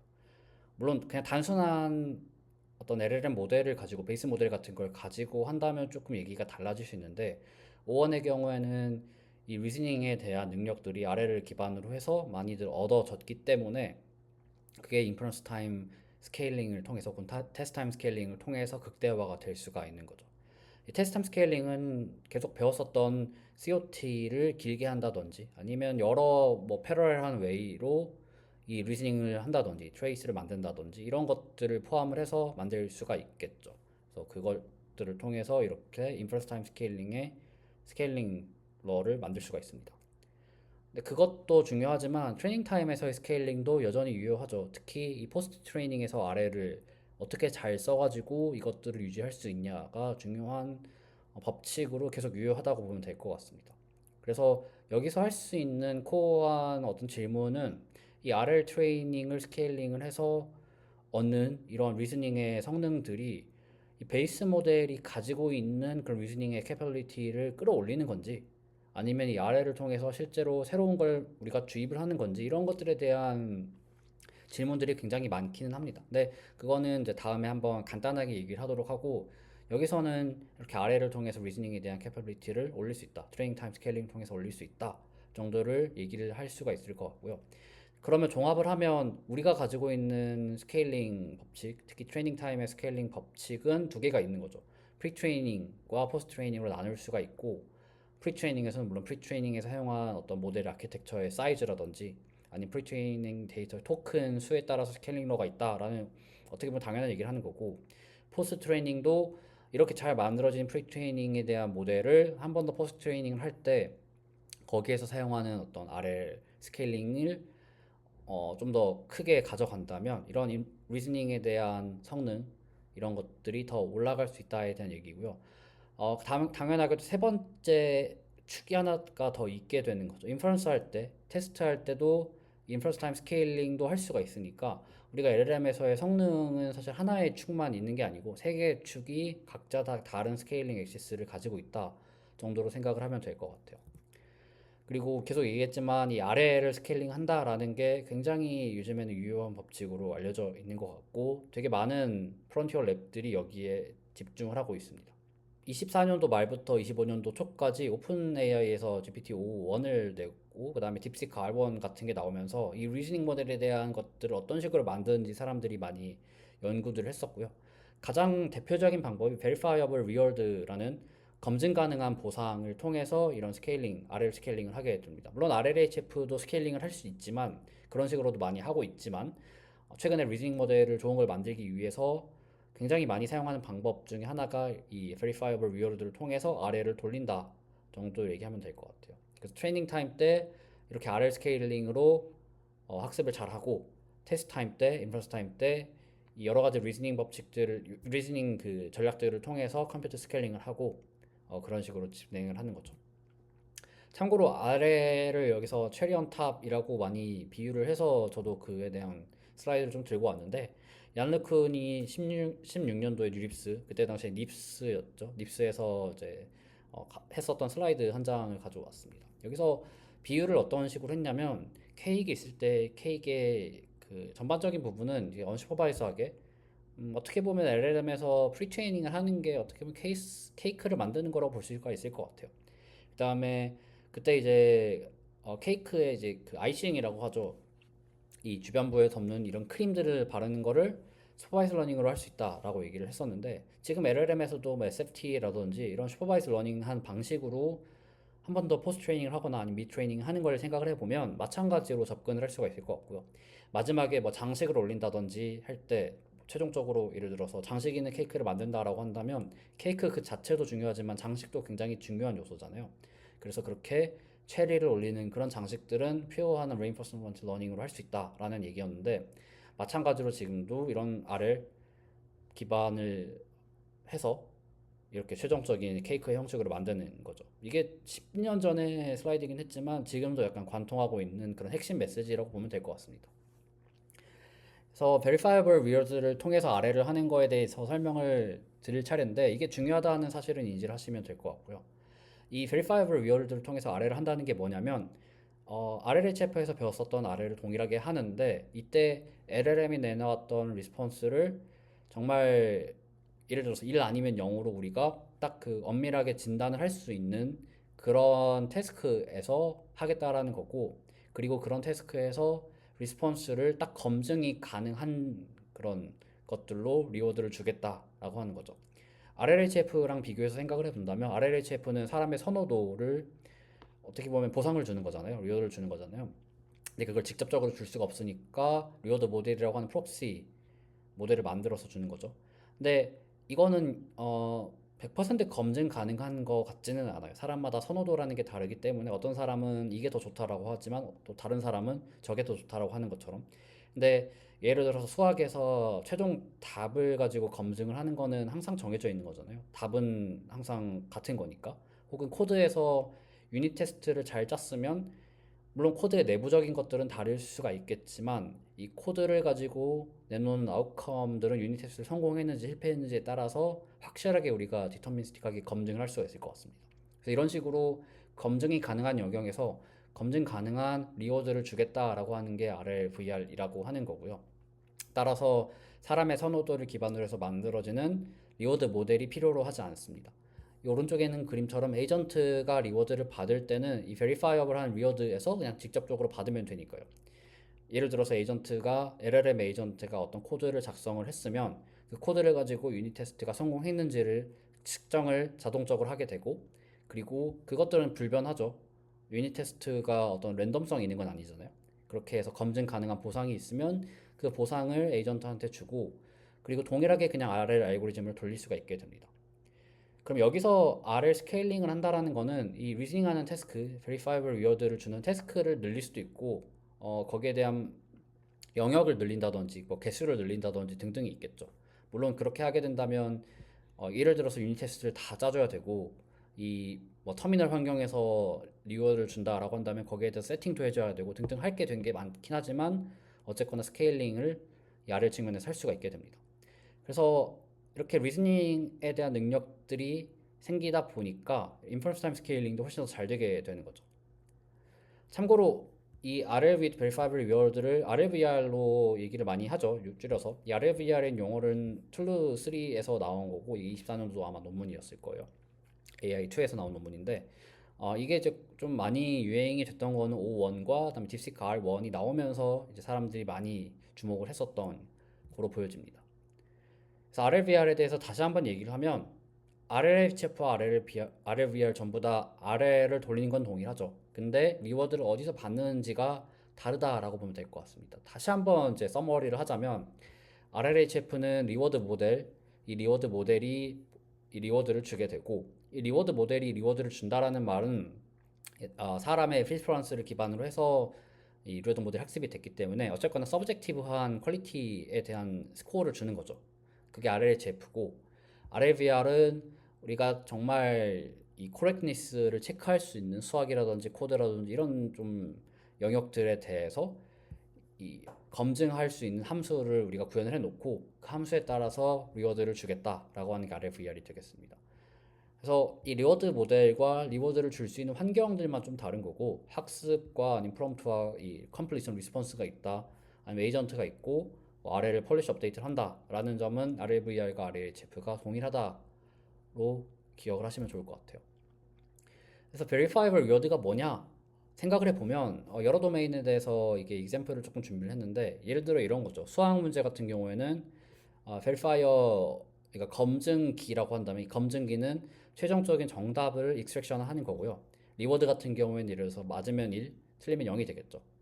여기서 중간에 있는 어떤 식으로 접근을 했는지에 대한 리즈닝 트레이스를 따지진 않고 단지 이게 최종적으로 맞는지 틀린지만 베리파이어가 검증을 하게 됩니다. 코딩 같은 경우도 아까 말씀드린 것처럼 유닛 테스트 아니면 숨겨진 어떤 테스트들이 있을 거고 이 테스트를 뭐 전체를 성공했는지 아니면 부분적으로 성공했는지 이걸 가지고 리워드를 줄 수가 있을 것 같아요. 인스트럭션도 마찬가지로 베리파이어블한 리워드로 줄 수가 있는데 이때는 그냥 딱 사전에 정해진 어떤 검사기가 있는 거죠. 그래서 그 검사기를 가지고 만족을 했는지 아닌지 이런 것들을 통해서 보상을 줄 수가 있습니다. 근데 이 크리에이티브한 라이팅 같은 경우에는 조금 애매하긴 하죠. 그래서 RLVR만 쓰기보다는 RLHF와 좀 결합해서 사용하는 것 같습니다. 어떤 시오림이나 프로프, 매스 수학적인 것과 조금 관련이 있긴 하지만 이런 경우에는 별도의 베리파이어를 쓸 수도 있습니다. 예를 들어서 린이라고 하는 형식 증명하는 그런 툴들이 있거든요. 그런 프루프 체커 툴에다가 돌려서 컴파일이 잘 되면 문제가 없는 증명이고 엄밀한 증명이고 아니면 뭐 엄밀하지 않는 증명이다 이렇게 나오는 게 있는데 그런 것들을 통해서 리워드를 줄 수가 당연히 있을 거고요. 어떤 도구 사용이라든지 에이전틱 태스크 같은 경우에는 우리가 어떤 환경을 만들어 놓고 그 환경 내에서 스테이트를 만족하는지 아닌지를 검사하는 이 베리파이어를 두고 그것들을 통해서 리워드를 그냥 기계적으로 줄 수가 있을 거예요. 예를 들어서 에이전틱 태스크라고 한다면 터미널 환경에서 어떤 뭐 수행해야 되는 우리가 태스크를 학습을 한다라고 한다면 도커를 띄워놓고 그 도커에서 어떤 상태가 어떻게 되는지가 이 베리파이어가 검증을 하고 그 다음에 그 검증이 통과를 하면 1이고 아니면 0 이런 식으로 줄 수가 있겠죠. 그래서 이렇게 굉장히 다양한 영역에서 verifiable 리워드를 줄 수가 있게 됩니다. 비교를 좀 해본다면 비슷한 얘기를 계속 반복을 하는 거긴 한데 클래시컬한 RL과 RLHF, RLVR에 대해서 한 5가지 측면으로 얘기를 좀 해보자면 리워드는 클래시컬 RL에서는 어떤 인바이먼트가 그냥 주는 거겠죠. 그 다음에 RLHF에서는 리워드 모델이 주게 되는 거죠. 휴먼 프리퍼런스를 기반으로 학습된 프록시 모델인 리워드 모델이 이거를 학습을 하고 그걸 통해서 주게 됩니다. RLVR은 학습은 없고 그냥 익젝트한 어떤 베리피케이션 어떤 알고리즘이나 방법들을 통해서 베리파이어블한 리워드를 딱 줄 수가 있게 되는 거죠. 이 스테이트에 대한 트랜지션은 저희가 RLHF 얘기할 때 잠깐 얘기를 했었는데 LLM 기반의 RL은 이런 거에 대해서 고민을 하지 않기 때문에 전부 다 없게 됩니다. 리워드에 대한 그래뉴리티는 이게 스텝마다 주는지, 이 트래젝토리에 대한 스텝마다 주는지, 아니면 리스폰스가 끝나고 마지막에 들어오는지 이런 것들에 대한 얘기인데 일반적으로 RLHF나 RLVR 전부 다 리스폰스가 다 끝난 상태에서 리워드가 전달이 되게 됩니다. 뭐 이걸 이제 토큰별로 하는지 아닌지 이것들은 좀 달라지게 되겠지만 어쨌거나 리워드는 리스폰스마다 주게 되는 거죠. 프라이머 챌린지는 사실 이것뿐만 아니라 여러 가지가 있을 수 있는데 RLHF는 리워드 해킹이라든지 오버 옵티마이제이션에 관한 그런 방법들 그런 문제들이 있었죠. RLVR은 지금 이게 뭐 좋긴 하지만 이 베리피케이션을 할 수 있는 영역에서만 쓸 수가 있을 거잖아요. 그럼 이거를 일반적인 태스크에 대해서 일반화가 될 수 있는지 이런 것들이 조금 생각해 볼 수 있는 문제라고 볼 수가 있겠죠. 그래서 예시 같은 경우에는 클래시컬 R은 카트폴 같은 걸로 처음에 예시를 들었었고 RLHF는 그냥 우리가 챗GPT를 썼을 때 제미나이를 썼을 때 쓸 수 있는 챗 기반의 어떤 사람과 대화할 수 있는 그런 능력들을 발현을 시키는 거라고 볼 수가 있고요. 리스닝에 대한 캐퍼빌리티를 RLVR로 조금 더 이제 끌어올린다 정도로 이해를 하면 좋을 것 같습니다. 그래서 뭐 RLHF도 얘기를 하긴 했었는데 왜 RL이냐를 생각을 해보면 일단 예전부터 RL은 많은 사람들이 연구를 했었던 그런 방법이죠. 근데 LLM과 결합을 해서 첫 번째와 두 번째가 조금 연관된 얘기긴 한데요. 일단 RL을 LLM에 쓸 때 이런 방법들도 많이 성숙이 됐었고 물론 여러 가지 문제들이 있다고는 알려져 있지만 그 다음에 베이스 LLM 모델 자체도 SFT까지 하게 되면 굉장히 좋은 모델이 있잖아요. 그래서 이런 모델들 충분히 크고 좋은 성능을 가진 모델들이 생겼기 때문에 그냥 from scratch부터 R을 트레이닝을 하는 게 아니라서 물론 뭐 그렇게 할 수도 있겠지만 그래서 좀 더 잘 된다라고 볼 수가 있을 것 같습니다. 그 다음에 검증 가능한 어떤 도메인이 있기 때문에 굉장히 시그널이 좀 깔끔하죠. 사람의 선호도 같은 경우에는 약간 노이즈가 있을 수 있는데 이런 검증 가능한 영역에서는 모호한 보상도 모호한 리워드도 별로 없을 거고 그 다음에 리워드 해킹 문제도 당연히 있을 수는 있겠지만 RLHF보다는 조금 덜 할 수가 있기 때문에 여기에 대해서 RLVR이 좀 좋은 장점을 가질 수 있다 정도 얘기를 하면 좋을 것 같고요. RLVR이든 RLHF든 둘 다 RL 알고리즘을 사용을 하긴 하지만 RLVR에서는 PPO보다는 GRPO 계열을 많이 사용한다로 알려져 있죠. 이 GRPO는 그룹 릴레이티브 폴리시 오토마이제이션의 약자인데 이 딥시크 매스라는 논문에서 이 논문에서 소개가 처음에 됐었고 뭐 그 다음에는 이제 GRPO가 뭐 많은 경우에 거의 대부분의 경우에 거의 RLVR에서 사용하는 방법의 어떤 큰 갈래로 알려져 있습니다. 이게 PPO와 좀 되게 유사하고요. 많은 부분에서 동일한데 몇 가지 좀 키포인트 부분에서 다른 측면이 있고 예를 들어서 PPO에서는 밸류 펑션을 우리가 가지고 있어야 되겠죠. 그리고 이걸 통해서 어드밴티지를 에스티메이션을 하는데 이런 과정들을 전부 다 생략을 하게 됩니다. 그래서 디스코 노멀라이제이션이라는 방법을 통해서 이 GRPO에서는 이런 것들을 대체를 하게 되고 여기에 대해서는 조금 이따 설명을 드릴게요. 근데 이 GRPO를 얘기를 하려면 어쨌든 레인포스부터 시작해서 우리가 PPO까지 배웠었던 그런 내용들을 조금 알아야 되기 때문에 한 번 더 복습하는 그런 시간을 잠깐 가져보려고 합니다. 레인포스를 다시 한번 생각을 해보면 폴리시 그라디언트의 어떤 한 알고리즘이었죠. 이것들에 대한 로스는 이렇게 되어 있고 뭐 드리프티브를 하면 두 번째 식처럼 나오게 됩니다. 근데 코어 아이디어를 생각을 해본다면 이 reinforce가 하고 싶었던 거는 어떤 프롬프트에 대해서 리스폰스를 모델, 폴리시가 만들었을 때 그것들로부터 리워드를 받을 거잖아요. 근데 그 리워드 혹은 리턴이 높으면 이 리스폰스를 만들었을 때 사용했었던 트래젝토리 혹은 이 트래젝토리를 구성하는 토큰들을 확률을 높이겠다라고 하는 거고 리워드가 낮았으면 확률을 낮추겠다 아니면 확률을 높이지 않겠다라고 하는 거죠. 그래서 여기는 리워드 혹은 리턴과 이 폴리시가 생성하는 어떤 리스폰스에 대한 것들을 이렇게 결합해서 로스로 만들거나 아니면 토큰 레벨로 이런 식으로 쓸 수도 있습니다. 같은 얘기인 거죠. 그 다음에 쭉 여러 가지를 얘기를 한 다음에 PPO까지 얘기를 했었었죠. PPO에서 여러 가지 또 아이디어가 있었는데 첫 번째 코어 아이디어는 업데이트를 조금 컨스트레인이 걸겠다라는 거죠. 너무나도 한 번에 많은 이 범위를 뛰어넘게 된다면 많이 학습을 하게 된다면 학습 자체가 좀 불안정해질 수도 있고 오버 옵티마이제이션 문제도 생길 수 있고 그 다음에 가능하면 데이터를 롤아웃을 해가지고 뽑은 다음에 그걸 여러 번 사용하고 싶은데 이 폴리시가 너무 많이 점프가 되게 된다면 그게 굉장히 예전 폴리시에 대해서 뽑아 놓은 거기 때문에 문제가 생길 수가 있었죠. 그래서 뭐 TRPO 같은 경우에는 신뢰 영역이란 걸 만들어서 거기에 대해서 안에서 이제 옵티마이제이션이 되게끔 그렇게 하는 경우도 있었는데 이거는 좀 어렵다 보니까 다른 방법을 취했었죠. 그다음에 두 번째 아이디어는 이렇게 이전 폴리시에서 롤아웃한 데이터를 리유즈를 할 때 그냥 바로 리유즈를 하면 사실 다른 폴리시잖아요. 아무리 조금이라도 업데이트가 됐다고 하더라도. 그래서 그거를 임포턴스 샘플링이라는 거를 정의를 해서 이 임포턴스 샘플링 레이쇼에 따라서 어떤 식으로 업데이트 할지를 리웨이팅을 하게 됩니다. 거기에 대해서도 얘기를 했었어요. 첫 번째 이 아이디어에 관련해서는 이 PPO 클립 오브젝티브에 대한 설명으로 우리가 비교를 할 수가 있었는데 너무 많이 점프하는 너무 많이 업데이트 되는 거를 막기 위해서 원래 TRPO에서는 굉장히 복잡한 방법으로 이거를 이제 막았었는데 여기서는 그냥 이것들을 클리핑을 해서 단순한 방식으로 약간 엔지니어링 측면이긴 하지만 단순한 방식으로 막을 수가 있었습니다. 그래서 이런 오브젝티브를 통해서 우리가 PPO를 계산을 할 수가 있었고요. DPO는 PPO에서 리워드 모델을 만들어야 되는 게 좀 문제가 됐었기 때문에 그 리워드 모델 없이 어떻게 하면 우리가 모델을 학습할 수 있을까에 대한 얘기였죠. 그래서 PPO부터 시작해서 이거를 쭉 전개를 해 나가서 이렇게 DPO에 대한 로스를 계산을 했었고 이 DPO에 대한 로스를 통해서 레퍼런스 모델만 가지고 있다면 우리가 다이렉트하게 이런 프리퍼런스를 최적화를 할 수가 있었습니다. 뭐 여러 가지 이제 함의들이 있긴 한데 그거는 그냥 넘어가도록 할게요. 그래서 PPO와 DPO에 대해서 저번 시간에 RLHF를 할 때 배웠었고요. 비교를 조금 해보면 PPO 같은 경우에는 피드백을 리워드 모델이 당연히 주게 되겠죠. DPO는 그냥 프리퍼런스에 대한 쌍을 가지고 우리가 직접적으로 학습을 하게 됩니다.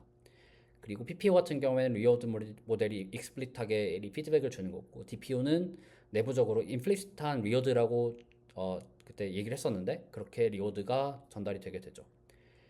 이 샘플링 듀링 업데이트 같은 경우에는 롤아웃을 중간중간 업데이트마다 하는지 이터레이션마다 하는지에 대한 얘기인데 PPO는 당연히 해야 되겠죠. 물론 하고 나서 여러 번 쓸 수도 있겠지만 DPO 같은 경우에는 대부분 미리 한번 쫙 뽑아놓고 오프라인으로 사용을 하게 됩니다. 물론 이터레이티브한 DPO 같은 경우에는 중간중간 이터레이션마다 돌리긴 하지만 어쨌거나 완전 PPO만큼 온라인 학습은 아니라고 봐야겠죠. 메인 레귤라이저나 이런 것들은 그냥 참고를 하면 좋을 것 같습니다. 결론적으로 PPO와 DPO는 모델의 개수가 달랐죠. PPO 같은 경우에는 폴리시 오브 레퍼런스가 포함이 돼야 되고 당연히 그다음에 밸류 펑션과 리워드 모델 4개를 달고 학습을 해야 됩니다. DPO는 반면에 폴리시 오브 레퍼런스 모델만 가지고 우리가 학습을 할 수가 있었죠. 그래서 이런 차이점에 대해서까지 이해를 하시면 좋을 것 같고요. 어, PPO와 DPO, RLHF 쓸 때 뭐 되게 좋았었는데 이게 과연 최선일까를 생각을 해보면 각각이 가지고 있는 단점들에 대해서 좀 생각을 해봐야 될 것 같습니다. PPO가 가지고 있는 단점이라고 한다면 일단 구현이 복잡해요. 뭐 이 두 개 앞에 두 개 모델은 원래 있어야 된다고 치지만 밸류 펑션과 리워드 모델도 있어야 되고 이걸 학습도 해야 되고 그리고 그렇기 때문에 구현 자체가 굉장히 복잡해지죠. 그리고 이것들을 다 가지고 와야지만 PPO에서 학습을 할 수가 있었기 때문에 메모리에 다 올려야 되는 상황이라서 굉장히 학습이 조금 메모리 컨스트레인에 좀 걸리게 되겠죠. DPO 같은 경우에는 이런 점에서는 좀 자유롭긴 하지만 이게 페어와이즈한 어떤 페어가 아닌 데이터에서 어떻게 학습할지가 되게 좀 까다로울 수가 있고 브래들리 테리 모형을 쓰지 않는 경우에 이걸 어떻게 쓸 수 있을까? 이게 좀 애매해지는 거죠. 두 번째로 물론 이터레이티브 DPO에서는 약간의 온라인 느낌을 넣긴 하지만 근본적으로 오프라인 학습이라는 또 단점들도 있습니다.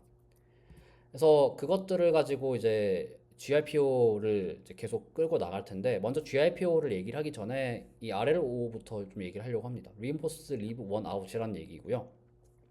이게 어디서부터 출발을 한 거냐면 Reinforce와 그다음 Reinforce에서 베이스라인을 포함한 것들까지 이해를 하고 있으면 이거는 그냥 금방 이해를 할 수가 있습니다. Reinforce는 아까 얘기를 했었고 Reinforce with Baseline 같은 경우도 저번 시간에 얘기를 했었는데 이거 같은 경우에는 Reinforce를 하는 대신 이 베이스라인이라는 거를 넣어서 베리언스를 줄였었죠.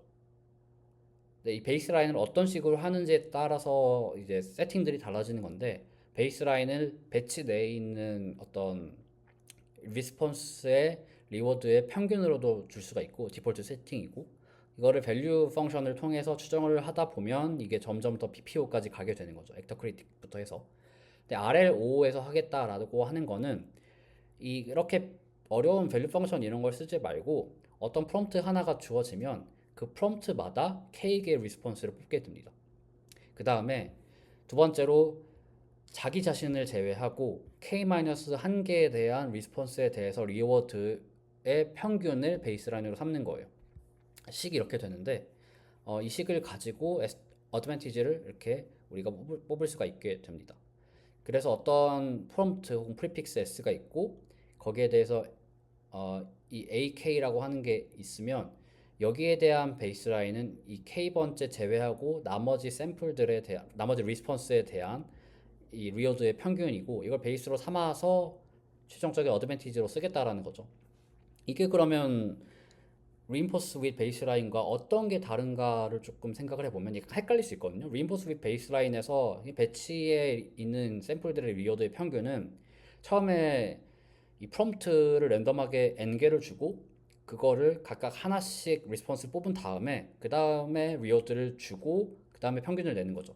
근데 아래로 같은 경우에는 그게 아니고 이 베이스라인을 계산을 할 때는 하나의 프롬프트에 대해서 K개의 리스폰스를 뽑고 거기서 나 빼고 나머지 애들의 평균적인 리워드를 가지고 베이스라인으로 삼겠다라고 하는 거기 때문에 약간 비슷하면서 세팅이 다릅니다. 그래서 아래로는 프롬프트마다 베이스라인이 있기 때문에 펄 프롬프트 베이스라인이라고 얘기를 하죠. 근데 이런 식으로 추정을 하게 되면 되게 자연스럽게 우리가 좋은 방법이라고 생각을 할 수가 있는 게 이게 굉장히 자연스럽게 이 프롬프트의 난이도를 측정을 할 수가 있는 거죠. 만약에 이 어떤 프롬프트에 대해서 K개 리스폰스 뽑았는데 제 거 빼고 이 K번째, 스몰 K번째 빼고 나머지가 굉장히 낮은 리워드를 받고 이 K번째, 스몰 K번째 리스폰스가 굉장히 높은 리워드를 받았으면 이게 엄청 어려운 문제인데 이 K번째 리스폰스가 되게 높게 받았으니까 뭔가 거기에 대해서 좀 더 좋게 해줘야겠죠. 아니면 반대일 수도 있고요. 이런 식으로 이 프롬프트가 하드한지 아니면 뭐 이지한지를 이 베이스라인을 통해서 얻을 수가 리브 온 아웃 베이스라인을 통해서 얻을 수가 있게 됩니다. 이 시를 보면 어떤 프롬프트에 대해서 K를 4로 잡게 된다면 한 프롬프트에 대해서 4개 리스폰스를 뽑게 되는 거죠. 이때 리워드를 0.8, 0.3, 0.6, 0.5로 받았다라고 가정을 해볼게요. 그럼 이렇게 표로 정리를 할 수 있을 거고, 이 베이스 사인을 계산을 해보면 이렇게 나오고, 어드밴티지를 또 이 식을 따라서 계산을 하면 이렇게 나오겠죠. 그러면 이 경우에는 컴플리션 1, 리스폰스 첫 번째 거는 0.3의 어드밴티지를 받고 뭐 그냥 이만큼의 이제 리인포스가 된다라고 볼 수가 있겠죠. 그다음에 두 번째 리스폰스 같은 경우에는 굉장히 이제 안 좋았기 때문에 0.3이긴 하지만 어쨌거나 나머지들이 되게 높았으니까 안 좋은 리스폰스라고 볼 수가 있잖아요. 그래서 이거는 페널티를 받게 됩니다. 3이랑 4는 아마도 여기서 좀 평균적인 이 프롬프트에 대해서 난이도이기 때문에 그 평균적인 난이도에 맞게끔 그냥 말을 했기 때문에 그렇게 크게 바뀌지가 않죠. 이런 식으로 아래로를 진행을 할 수 있고 굉장히 간단하죠. 그래서 밸류 펑션이라는 게 필요하지가 않기 때문에 뭐 메모리 측면에서 당연히 좋은데 이 아래로가 이 프랙티컬하게 되게 강한 베이스라인이라고 알려져 있습니다. 그래서 여기서부터 출발해서 GRPO까지 얘기를 좀 할 거고요. 아래로를 이 아키텍처 측면에서 좀 보면 어떤 스테이트가 있을 때 폴리시 모델이 액션들 혹은 어떤 토큰이나 리스폰스를 쭉 뽑게 되죠. 그리고 나서 뭐 당연히 이제 KL 페널티를 줘야 되니까 리워드 모델과 레퍼런스 모델에 동시에 이렇게 통과를 시키게 되고 이렇게 리워드가 나왔으면 별도의 뭐 GA 에스티메이션 이런 것들을 쓰는 게 아니고 혹은 밸류 펑션을 쓰는 게 아니고 어드밴티지를 계산을 할 때는 이 자기 자신에 대한 리워드와 그다음에 자기 빼고 나머지 이 리스폰스에 대한 리워드를 평균된 거를 빼가지고 그냥 어드밴티지를 계산을 하게 됩니다. 그래서 이런 식으로 하나의 프롬프트에 대해서 여러 리스폰스를 뽑고 그걸 통해서 어드밴티지까지 만들 수가 있게 되는 거죠. 그래서 GRPO가 나오게 됐는데 이 GRPO는 PPO를 그냥 리즈닝에 맞게끔 조금 바꿨다라고 보면 되고 이 방금 봤었던 GLO, RLO와도 되게 비슷한 경향을 보이게 됩니다. 이 그룹 릴레이티브 폴리스 옵티마이제이션이라고 하는 GAPO가 하는 역할은 첫 번째로 RLO가 동일하게 어떤 프롬프트에 대해서 여러 리스폰스를 뽑게 됩니다. RLO 슬라이드에서는 이걸 K라고 했는데 여기서는 그룹이라는 이름이 붙기 때문에 G라고 그냥 노테이션을 해보겠습니다. 그래서 G개의 리스폰스를 프롬프트마다 뽑게 되고 그 다음에 그 G개의 리스폰스를 하나의 그룹이라고 묶을 거고요. 그 그룹 내에 있는 리워드의 스태티스틱스를 가지고 베이스라인으로 우리가 혹은 어드밴티지를 계산을 할 때 사용을 하게 됩니다. 당연하게 아래로와 동일하게 크리틱 혹은 밸류 펑션이 필요로 하지 않고 뭐 메모리 절약 측면에서 좋겠죠. 그 다음에 아래로와 또 마찬가지로 PPO에 대해서 대비해서 간단한 그런 구현체라고 생각을 해볼 수가 있습니다. 그리고 이게 RLVR과 조금 더 맞는 이유는 뭐냐면 일단 RLVR에서는 코렉트니스를 가지고 리워드를 주기 때문에 물론 좀 세팅들이 달라질 수는 있겠지만 0 아니면 1처럼 리워드를 주는 경우가 있겠죠. 이런 경우에는 밸런스가 좀 커질 수가 있게 되고 그 다음에 베리피케이션에 대한 신호가 조금 더 깔끔하겠죠. 노이지하지 않고 그렇기 때문에 이런 식으로 아래로와 동일하게 이런 식으로 주는 경우는 좀 더 잘 맞다라고 볼 수가 있을 것 같아요. 그래서 GRPO에서 어드밴티지를 어떻게 계산하냐면 아래로와 조금 다른 점인데 아래로에서는 그냥 리브 원 아웃의 샘플에 대해서 에버리지를 구한 다음에 빼잖아요. 여기서는 그냥 그룹 내에 있는 리스폰스들을 그냥 G스코어 노멀라이제이션 아니면 스탠다이제이션을 해가지고 어드밴티지를 계산을 하게 됩니다. 이 그룹 내에 있는 샘플들 리스폰스에 대해서 민과 스탠다드 디비에이션을 구하고 그냥 그걸 통해서 이렇게 노멀라이제이션 하는 거죠. 이렇게 노멀라이제이션을 하게 되면 평균보다 위에 있는 어떤 리워드를 받은 리스폰스는 당연히 포지티브한 어드밴티지를 받을 거고 평균보다 아래 있는 애들은 당연하게도 네거티브를 받을 테니까 되게 직관적인 그런 어드밴티지를 계산하는 방법이라고 볼 수가 있을 것 같아요. 참고로 이때 이 계산 같은 경우에는 시퀀스 레벨로 만들어지게 되거든요. 그래서 어떤 리스폰스 내에 있는 모든 토큰들은 다 같은 어드밴티지를 가지게 됩니다. 어, 뭐 PPO 같은 경우에는 퍼 토큰으로 계산이 되는 경우도 있는데 여기서는 그냥 시퀀스 레벨로 계산이 된다, 어드밴티지가 계산이 된다로 알고 있으면 될 것 같아요. 그래서 GRPO를 예시를 좀 들면 그 아래로가 동일하게 G를 4로 잡을 거고 이때는 verifiable yield가 1010이라고 그냥 가정을 해보겠습니다. 그러면 미와 시그마를 계산하면 둘 다 0.5가 나오겠죠. 이때 GRPO의 어드밴티지 같은 경우는 뭐 쭉 계산을 하면 1 1 1이 되고 동일하게 아래로도 계산을 하면 조금씩 뭐 복잡하긴 하지만 뭐 비슷하게 3분의 2, 마이너스 3분의 2, 3분의 2, 마이너스 3분의 2가 되게 됩니다. 그래서 약간 이 스케일링의 차이가 있을 뿐이지 전반적으로 이 디렉션 자체는 비슷할 거예요. 그냥 평균으로 빼줬으니까 베이스라인을. 그래서 뭐 그 정도의 차이가 있고, 근데 여기서 GRPO가 좋기는 하지만 약간 문제가 될 수 있는 상황이, 만약에 어떤 프롬프트에 대해서 4개의 리스폰스를 하고 베리파이블 리워드를 받았는데 그게 전부 다 0이거나 전부 다 1이면 어떻게 될까요? 사실 GRPO의 이름에서 알 수 있듯이 이 그룹 내에서 relatively 좋은지 안 좋은지에 따라서 어드밴티지를 주는 건데, 이런 상황에서는 relative하게 배럴한 건지 월스한 건지를 찾기가 어렵죠. 사실 스탠다드 디비에이션이 이게 없잖아요. 이렇게 다 같은 거니까. 그래서 이런 경우에는 이 폴리시 업데이트를 할 때 그라디언트가 다 0일 수밖에 없고 의미 있는 그런 시그널을 줄 수가 없게 됩니다. 근데 이게 어떤 경우인지를 생각을 해보면, 첫 번째 프롬프트 같은 경우에는 전부 다 0이기 때문에 어떻게 보면 너무 어려운 프롬프트, 현재 이 폴리시 모델이 풀기 너무 어려운 문제라고 볼 수가 있고, 두 번째 프롬프트 같은 경우에는 너무 쉬운 거죠. 근데 이런 극단적인 상황에서는 이 시그널이 없기 때문에 롤아웃을 해가지고 열심히 업데이트를 하더라도 뭔가 그냥 의미 없는 턴 버림이 될 수밖에 없다라고 생각을 해볼 수가 있을 것 같아요. 그래서 이런 점은 이제 나중에 다포를 배울 거지만 여러 가지 조금 작업들을 해가지고 이런 문제되는 케이스를 최대한 완화하려는 그런 시도들이 많이 생기게 됩니다. 그래서 GRPO에서 이 방금 배웠었던 어드밴티지를 계산을 하는 거를 이제 PPO랑 결합을 해서 최종적인 오브젝티브가 나오게 되는 거죠. PPO에서 사용했었던 클립드 레이쇼를 그대로 사용을 하고요. 이걸 그대로 사용을 하고, 그 다음에 여기서 사용을 할 때 이 어드밴티지는 PPO가 아니고 GRPO에서 계산을 했었던 그런 방법을 사용을 하죠. 나머지는 다 동일하고요. 클리핑 쓰는 거 뭐 다 동일하고, 그 다음에 KL 페널티도 쓰게 됩니다.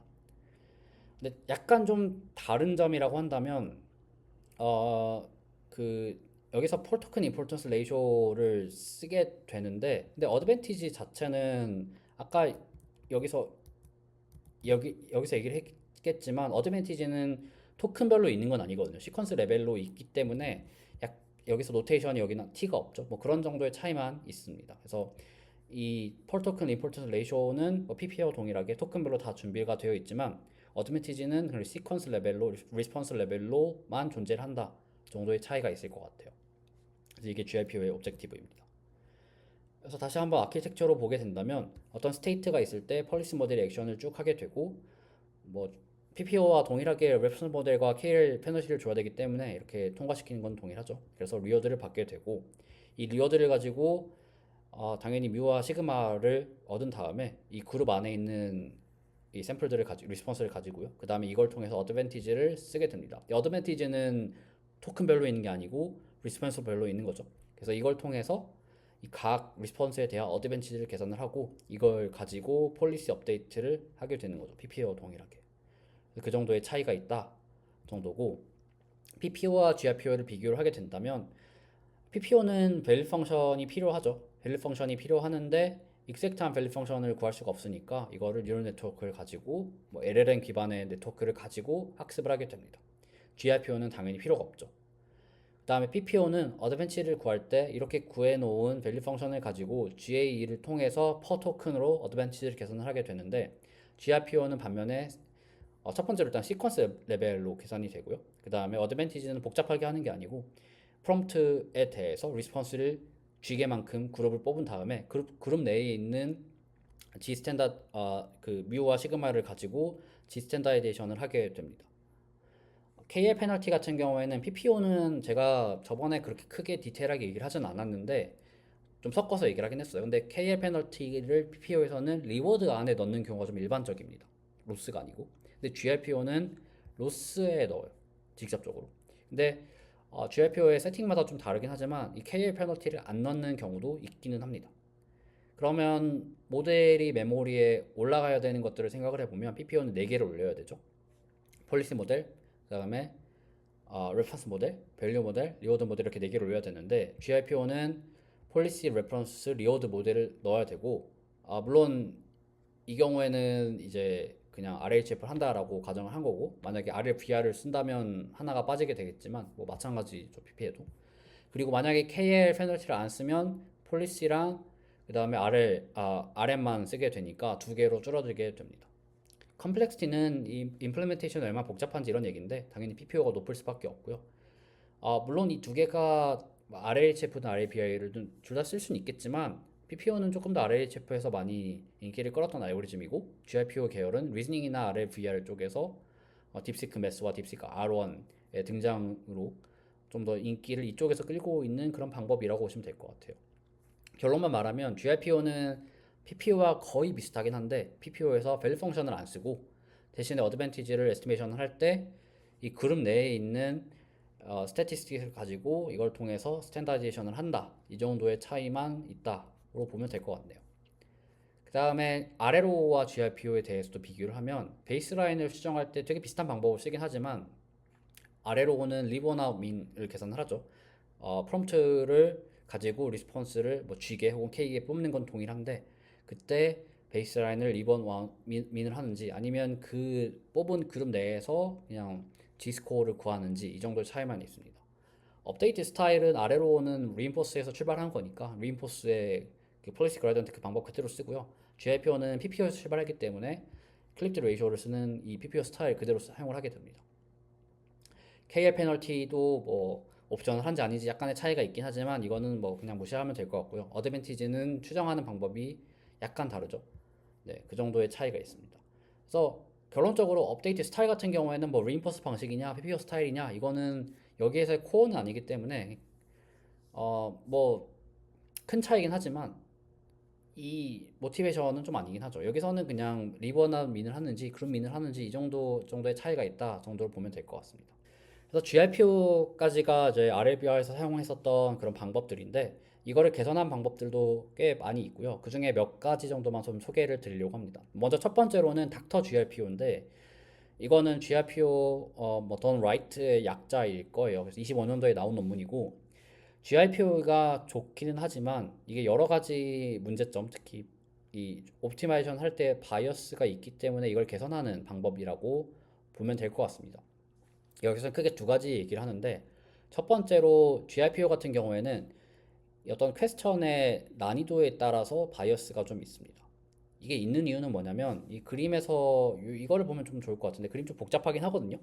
이때 회색깔 이 박스와 그다음에 이 빨간 색깔 박스를 보면 이 회색깔 박스는 정답인 그러니까 벨프라이드 위어드가 1로 준 거고 빨간색은 0으로 준 거거든요. 그러니까 틀린 거 맞은 거 이런 거죠. 그 다음에 이 네 개 샘플은 그냥 각 그룹이라고 보시면 될 것 같아요. 그리고 이 동그라미 1은 이 1분의 STD분의 1이니까 이 앞에 어드밴티지를 계산할 때 붙는 이 앞에 있는 값이 큰지 작은지 나타내는 그런 값입니다. 그래서 왼쪽에 있는 첫 번째 샘플은 작고 두 번째 샘플은 크죠.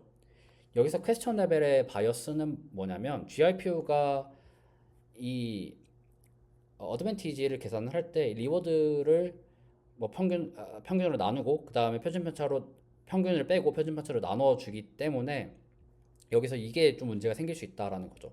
만약에 그룹 안에 있는 샘플들, 리스폰스의 샘플들이 되게 비슷하게 하나에 몰려 있어서 GRPO가 결국에 시그마 G 이 표준 편차로 나눠 주기 때문에 뭔가 폴리시 업데이트를 할 때 이렇게 표준 편차가 낮게 운 좋게 그렇게 걸린 샘플들은 되게 높게 업데이트가 되게 됩니다. 그래서 그런 식으로 바이어스가 생길 수도 있고요. 두 번째로는 리스폰스에 대한 어떤 길이에 대한 바이어스인데 이게 계산을 할 때 아래쪽에 있는 이렇게 되어 있는 것처럼 지금 I라고 나와 있죠. 이게 그 리스폰스의 랭스거든요. 그래서 그 길이로 나눠주기 때문에 이게 이 예시를 왼쪽에 있는 예시를 보시면 틀린 거랑 그다음에 맞은 거를 길이에 따라서 이제 이 이걸로 이렇게 나눠줘서 이 화살표로 표현을 했는데 화살표가 길면 길수록 좀 더 큰 값이거든요. 보시면 같은 이 맞은 건데 긴 것들은 어떤 업데이트 되는 정도가 작고 짧은 것들은 크게 되죠. 반면에 틀린 것들은 긴 거는 작게 되고 뭐 비슷할 수 있지만 짧은 것들은 길게 되게 됩니다. 그래서 긴 애들은 이게 예를 들어서 리스폰스를 하고 나서 이 리워드 같은 경우에는 1 아니면 0이라고 가정을 해본다면 1일 때 그 OI로 나눠주게 되면서 이게 랭스로 나눠주게 되니까 이 전체 토큰 개수에 나눠준다는 얘기는 각 토큰이 받는 어떤 시그널은 희석이 된다는 얘기잖아요. 그렇게 희석이 되기 때문에 같은 리워드를 받더라도 최종적으로 같은 리워드를 받더라도 이 토큰별로 받는 업데이트는 되게 달라질 수가 있게 됩니다. 그렇기 때문에 예를 들어서 둘 다 틀린 건데 뭐 이 큰 랭스를 가지는 토큰들은 작게 페널티를 받게 되니까 뭐 최종적으로는 뭔가 되게 장황한 그런 설명들로 학습이 될 수가 있는 뭐 그런 문제들도 생기게 되겠죠. 어쨌거나 이렇게 나눠주는 이런 측면들 때문에 GLPO에서는 바이어스가 생기게 되고 이것들을 좀 해결하려고 합니다. 어떻게 해결하냐면 닥터 GLPO에서는 첫 번째로 어드매치를 계산을 할 때 이 표준 편차로 나눠준 걸 제외를 하게 돼요. 이 표준 편차로 나눠주는 거를 제외를 하게 된다면 첫 번째 있는 퀘스천 레벨 디피컬티 바이어스를 완화를 시킬 수가 있을 거고, 두 번째로 GRPO에서는 이 뭐 로스 리워드라고 한다면 리워드를 다 더해주고 그 다음에 원래는 OI로 나와야 되는데 여기서는 그 리스폰스의 토큰의 랭스로 나눠준 다음에 그 다음에 그걸 가지고 뭐 배치나 이런 그룹 단위로 또 나눠주게 되거든요. 근데 그렇게 하는 게 아니고 지금 이 경우에는 리스폰스의 길이마다 차이가 있는 거니까 이런 식으로 가변적으로 하는 게 아니고 L max라고 사전에 정의한 맥스 랭스를 나눠주게 됩니다. 그러면 어떤 긴 샘플이든 작은 샘플이든 같은 값으로 나눠주게 되니까 공평하게 토큰들이 다 받을 수가 있게 되겠죠. 긴 샘플이든 또 작은 샘플이든. 그래서 닥터 GRPO는 이 두 개를 섞어가지고 만들게 되고, 이 논문에 있는 노테이션으로 좀 얘기를 하면 GRPO에서는 이 OI, YI로 표시되어 있는 OI가 있고 그 다음에 어드밴티지는 이렇게 표준 편차가 존재하게 되는데 그런 것들을 다 제거해서 바이어스를 최대한 없애는 그런 방식으로 조금 개선을 했다 정도로 생각을 하면 좋을 것 같습니다. 두 번째 계량은 그룹 시퀀스 폴리시 옵티마이제이션인데 이 경우에는 이 임포턴스 레이쇼와 좀 관련이 있습니다. 임포턴스 레이쇼를 가지고 이거를 어그리게이션을 해가지고 최종적으로 GRPO 로스에 사용을 하게 되죠. 혹은 PPO 로스에 사용을 하게 되는데 이 리스닝 같은 경우에는 뭐 되게 긴 시퀀스들이 또 많을 거예요. 근데 이렇게 계산을 하게 되면 어떤 싱글 토큰이 굉장히 뭔가 크거나 뭐 그런 레이쇼를 가졌을 때 이게 업데이트의 전체를 좀 망가뜨릴 수가 있게 됩니다. 그래서 단순히 이 로우 IT를 임포턴스 레이쇼로 쓰지 않고 이거를 시퀀스 레벨로 조금 노멀라이션, 렉스 노멀라이션을 해가지고 임포턴스 웨이트를 이 레이쇼를 쓰게 되는 거죠. 그래서 이렇게 식이 있는데 이 식을 로그를 취해서 다 더한 다음에 이걸 그냥 평균을 내는 방식입니다. 이거를 사용을 하게 되는 게 GSP5고 이걸 통해서 좀 긴 시퀀스에 대해서 언스테이블한 그런 것들을 좀 삭제를 하는 거죠. 만약에 짧은 답만 내놓는 경우에는 이게 크게 문제가 되지 않을 수 있는데 긴 리스폰스를 내는 일반적인 롱 COT를 해야 되는 그런 경우에 이 어떤 특정 토큰이 굉장히 튀는 임포턴스 레이쇼를 가졌을 때 이 전체 시퀀스가 망가지는 그런 현상이 있다 보니까 이렇게 개선을 한다 정도로 보면 될 것 같아요. 마지막으로 다포가 있는데 이건 Decoupled Clip and Dynamic Sampling Policy Optimization의 약자입니다. 이게 바이트댄스에서 나왔던 논문을 알고 있고요. GRPO를 여기서도 마찬가지로 RLVR을 쓰기 위해서 하려고 했더니 좀 여러 가지 문제점들이 있었다라고 얘기를 합니다. 예를 들어서 AIME 이 벤치마크 같은 경우에 딥시크 R1에서는 뭐 47점을 얘기를 했어요. 리포트를 했는데 나이버 GRPO로 학습을 했더니 30점밖에 안 된다라는 얘기를 해요. 그래서 나이브 GRPO를 쓰게 되면 뭔가 잘 동작을 안 하는 것 같고, 그렇다고 이 딥시크 R1을 따라 하자니 여기에서 소타 모델들은 테크니컬 디테일들이 좀 빠져 있는 경우가 많으니까 약간 문제가 생기는 거죠. 그리고 또 이게 좀 더 문제가 되는 게 롱 COT처럼 리즈닝을 해야 되는 그런 문제에서 잘 동작을 하지 않는 그런 경우가 많았다고 합니다. 그래서 GRPO를 이런 롱 COT 특화하고 RLBR 특화해서 좋은 레시피를 좀 만들고자 하는 프랙티컬한 레시피를 만들고자 하는 게 이 다포라고 보면 될 것 같아요. 다포에서 좀 얘기하는 GRPO의 문제점이 여러 가지가 있는데 그중 하나를 좀 들고 오면 엔트로피 콜랩스라는 게 있습니다. RLVR에서는 맞으면 1, 틀리면 0 이런 리워드를 받게 되죠. 근데 이렇게 하기 때문에 모델이 어떤 특정 액션에 대해서 굉장히 크게 이제 확률을 높이려고 하는 그런 시도들을 할 수가 있을 것 같아요. 그러면 최종적으로 생성되는 어떤 아웃풋 디스트리뷰션 자체가 굉장히 샤프해질 수가 있는데, 이게 무슨 말이냐면 예를 들어 모델이 어떤 되게 다양성 있는 답변들을 해야 되는데 항상 비슷한 리즈닝의 트레이스를 따라서 반복을 한다든지, 아니면 생성하는 토큰들이 굉장히 획일적이라든지 되게 다양하게 해줬으면 좋겠는데, 그 다음에 문장 자체가 생성된 리스폰스의 문장 자체가 너무 짧거나 아니 너무 비대하거나 이런 경우도 생길 수가 있고요.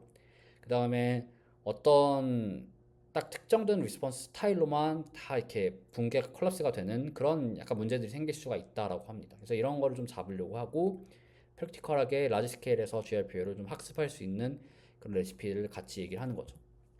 그래서 그 레시피 중에 하나는 다이나믹 샘플링이고요. 아까 GRPO에 대해서 얘기를 할 때 이렇게 리워드가 각 그룹에 대해서 동일하게 나오는 케이스를 생각을 했었죠.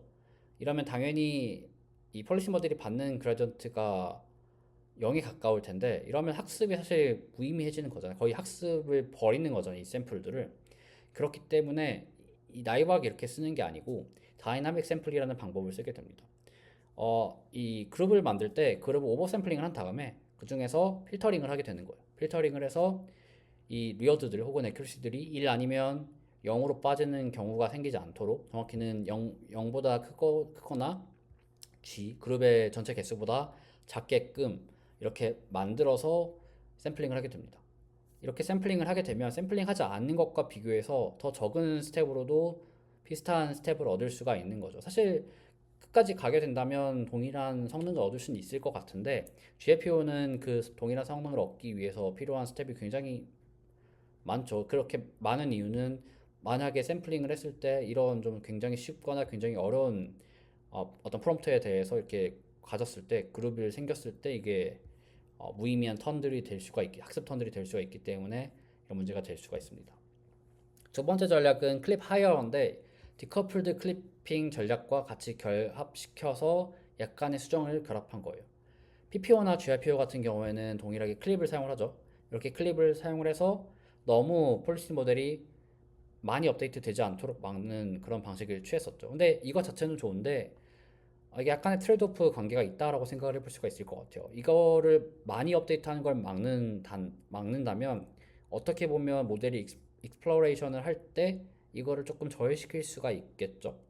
그래서 다포에서는 이 클리핑을 조금 손을 봐서 여기서 어떤 로우가 이 로우 바운드 같은 경우에는 1 원래 엡실론이 붙게 되고, 그 다음에 이 그 강한 쪽으로는 1 플러스 엡실론이 붙게 됐는데, 이때 작은 경우와 큰 경우를 다른 엡실론을 사용을 하게 됩니다. 일반적으로는 엡실론 하이가 엡실론 로우보다 더 크게 설정을 하게 되고요. 이게 왜 이렇게 하는 거냐면, 직관적으로 생각을 했을 때 더 이 어퍼 클립 이쪽이 더 여지를 더 많이 주는 거니까, 실내 영역을 좀 더 크게 주는 거니까 좋은 쪽으로 트래젝토리가 만들어지게 된다면 이거는 그냥 조금 더 업데이트를 해도 된다라는 얘기죠.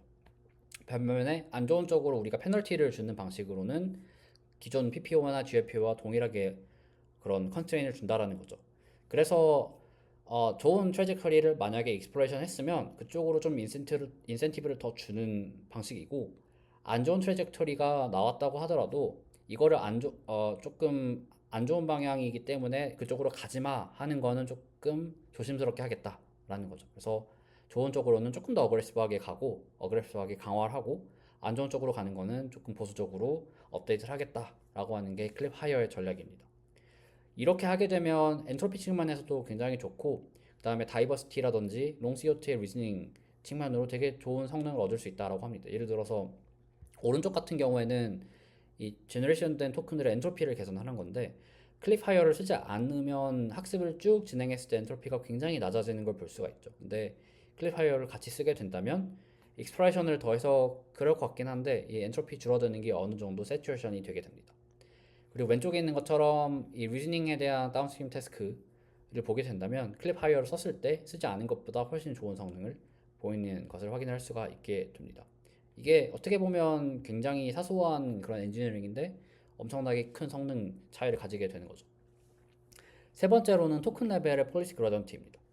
GRPO 같은 경우에는 물론 이쪽에 좀 많은 것들이 생략이 되긴 했지만 이런 것들을 이 리스폰스의 랭스로 나누고 토큰의 랭스로 나누고 그 다음에 이걸 또 그룹의 랭스로 나눠서 평균을 취하는 방식이죠.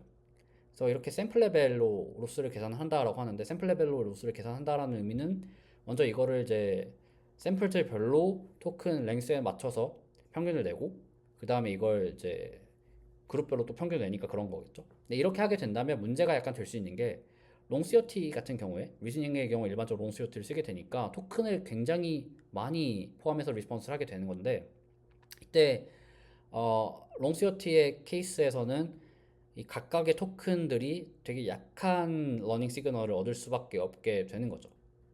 그래서 뭔가 길고 하이 퀄리티의 리즈닝 트레이스가 있으면 거기에 대해서 조금 얘가 생각보다 좋지 않은 시그널을 받을 수가 있게 되고 약한 시그널을 받을 수가 있게 되고 그리고 이렇게 하게 된다면 논문에서 얘기하는 건 엔트로피 측면에서도 조금 문제가 있을 수가 있고 리스폰스의 랭스에 대해서도 뭔가 되게 늘어나는 느낌처럼 된다라고 합니다.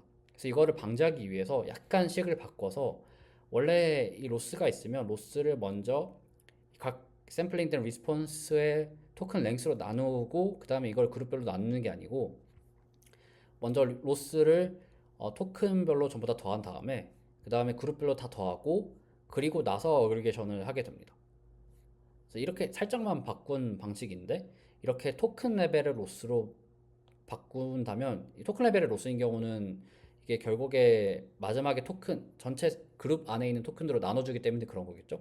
이렇게 나눠주게 된다면 위에 있는 것처럼 먼저 샘플별로 한번 종합을 하고 그 다음에 그걸 그룹별로 종합하는 것과 다르게 토큰별로 이런 시그널들을 계산을 할 수가 있기 때문에 크레딧 어사이먼트 문제에서 조금 더 완화할 수 있게 됩니다.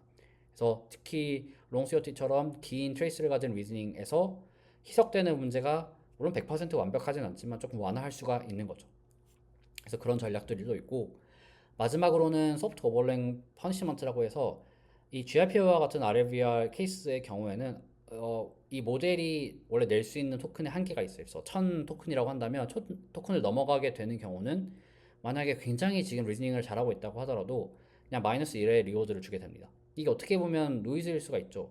물론 이게 넘어가지 말라는 토큰의 랭스를 넘어가는 측면으로는 페널티를 주는 게 맞기는 하지만 그렇다고 지금 잘 되고 있는 리즈닝에 대해서 전부 다 네거티브에 대한 시그널을 주는 것도 약간의 노이즈라고 생각을 할 수가 있을 것 같아요.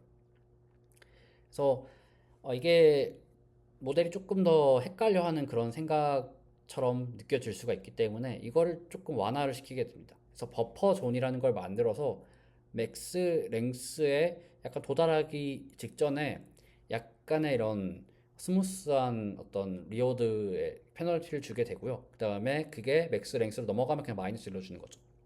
일반적인 GRPO에서는 0 아니면 마이너스 1 이런 식으로 리워드에 드랍이 일어나게 되는데 여기서는 그 사이에 완충 지대를 만들어서 그 버퍼 지대에서는 리워드가 점점 낮아지도록 하기 때문에 좀 더 모델이 너무 급작스러운 변화에 되게 헷갈려하는 그런 상황들을 막을 수가 있게 됩니다.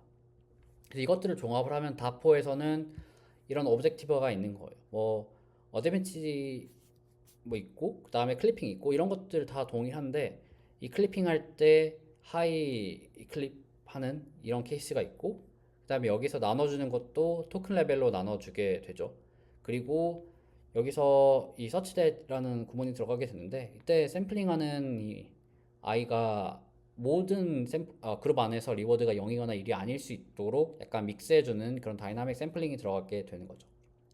그리고 마지막에 있는 이 소프트 오버랭 펀시먼트도 리워드 계산할 때 같이 포함이 되게 됩니다. 다포 같은 경우에는 참고로 KL 페널티를 일반적으로 제거를 하게 되죠. 그래서 다포와 GRP를 비교하게 된다면 앞쪽에 약간 이게 들어가긴 했지만 대부분 비슷하지만 KL 페널티 빼고 그 다음에 약간 조금 더 좋은 프랙티컬한 레시피를 추가해서 이렇게 식이 나오게 됩니다. 그래서 종합을 하면 이거는 뭐 방금 말씀드린 거죠. RLVR과 RLHF, 클래시컬 R을 비교했으면 이렇게 다른 점이라는 거는 뭐 명확할 것 같아요. 이 GRPO 패밀리들끼리 비교를 하게 된다면 PPO부터 해서 되게 많은 R 알고리즘들을 얘기를 했었고 그 다음에 뭐 다포까지 얘기를 했었는데 이것들 하나씩 좀 보게 된다면 PPO 같은 경우에는 리인포스 같은 거랑 비교를 해서 밸류 모델과 GA를 써가지고 어드밴티지를 개선을 했었죠. 그 다음에 클리핑 같은 연산을 통해서 너무 많이 폴리시 업데이트가 되지 않도록 하는 그런 것들이 있었고, 이 PPO를 통해서 RLHF를 되게 효과적으로 스케일 할 수 있는 그런 토대가 되었습니다.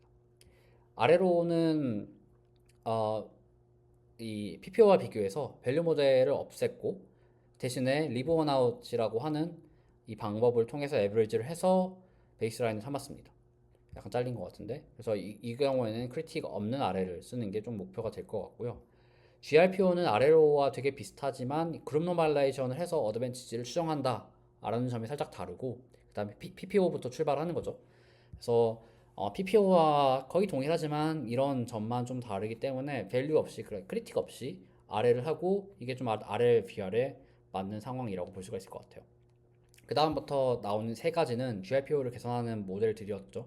닥터 GRPO 같은 경우에는 GRPO가 가지고 있는 두 가지 바이어스, 이 퀘스천에 대한 난이도와 그 다음에 리스폰스의 랭스에 대한 바이어스를 최대한 억제하기 위해서 그룹 민만 사용하거나, 사실 이렇게 되면 아래로와 거의 동일한 세팅이죠. 아래로와 동일한 세팅인데 추가적으로 랭스 노멀라이제이션을 조금 다르게 하는 그런 것들입니다. 그래서 바이어스가 적은 GRPO가 될 수가 있고요.